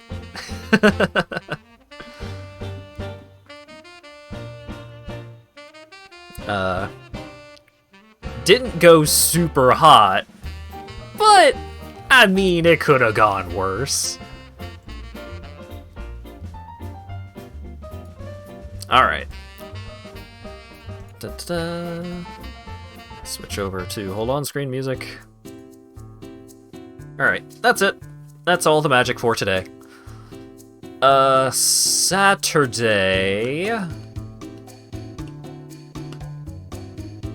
I think I may do a... Shin Megami Tensei 5 stream on Saturday, just because I've been thinking about it a lot, and I like it. And I got stuff that I can talk about that game. And then Monday I might try and make some... Mario... some kind of Mario something or other happen. And maybe that'll be cool and fun. We'll see. Next Tuesday may be the start of something. I intended to run a poll on Discord yesterday, but I got all frazzled and upset over something dumb. So I didn't.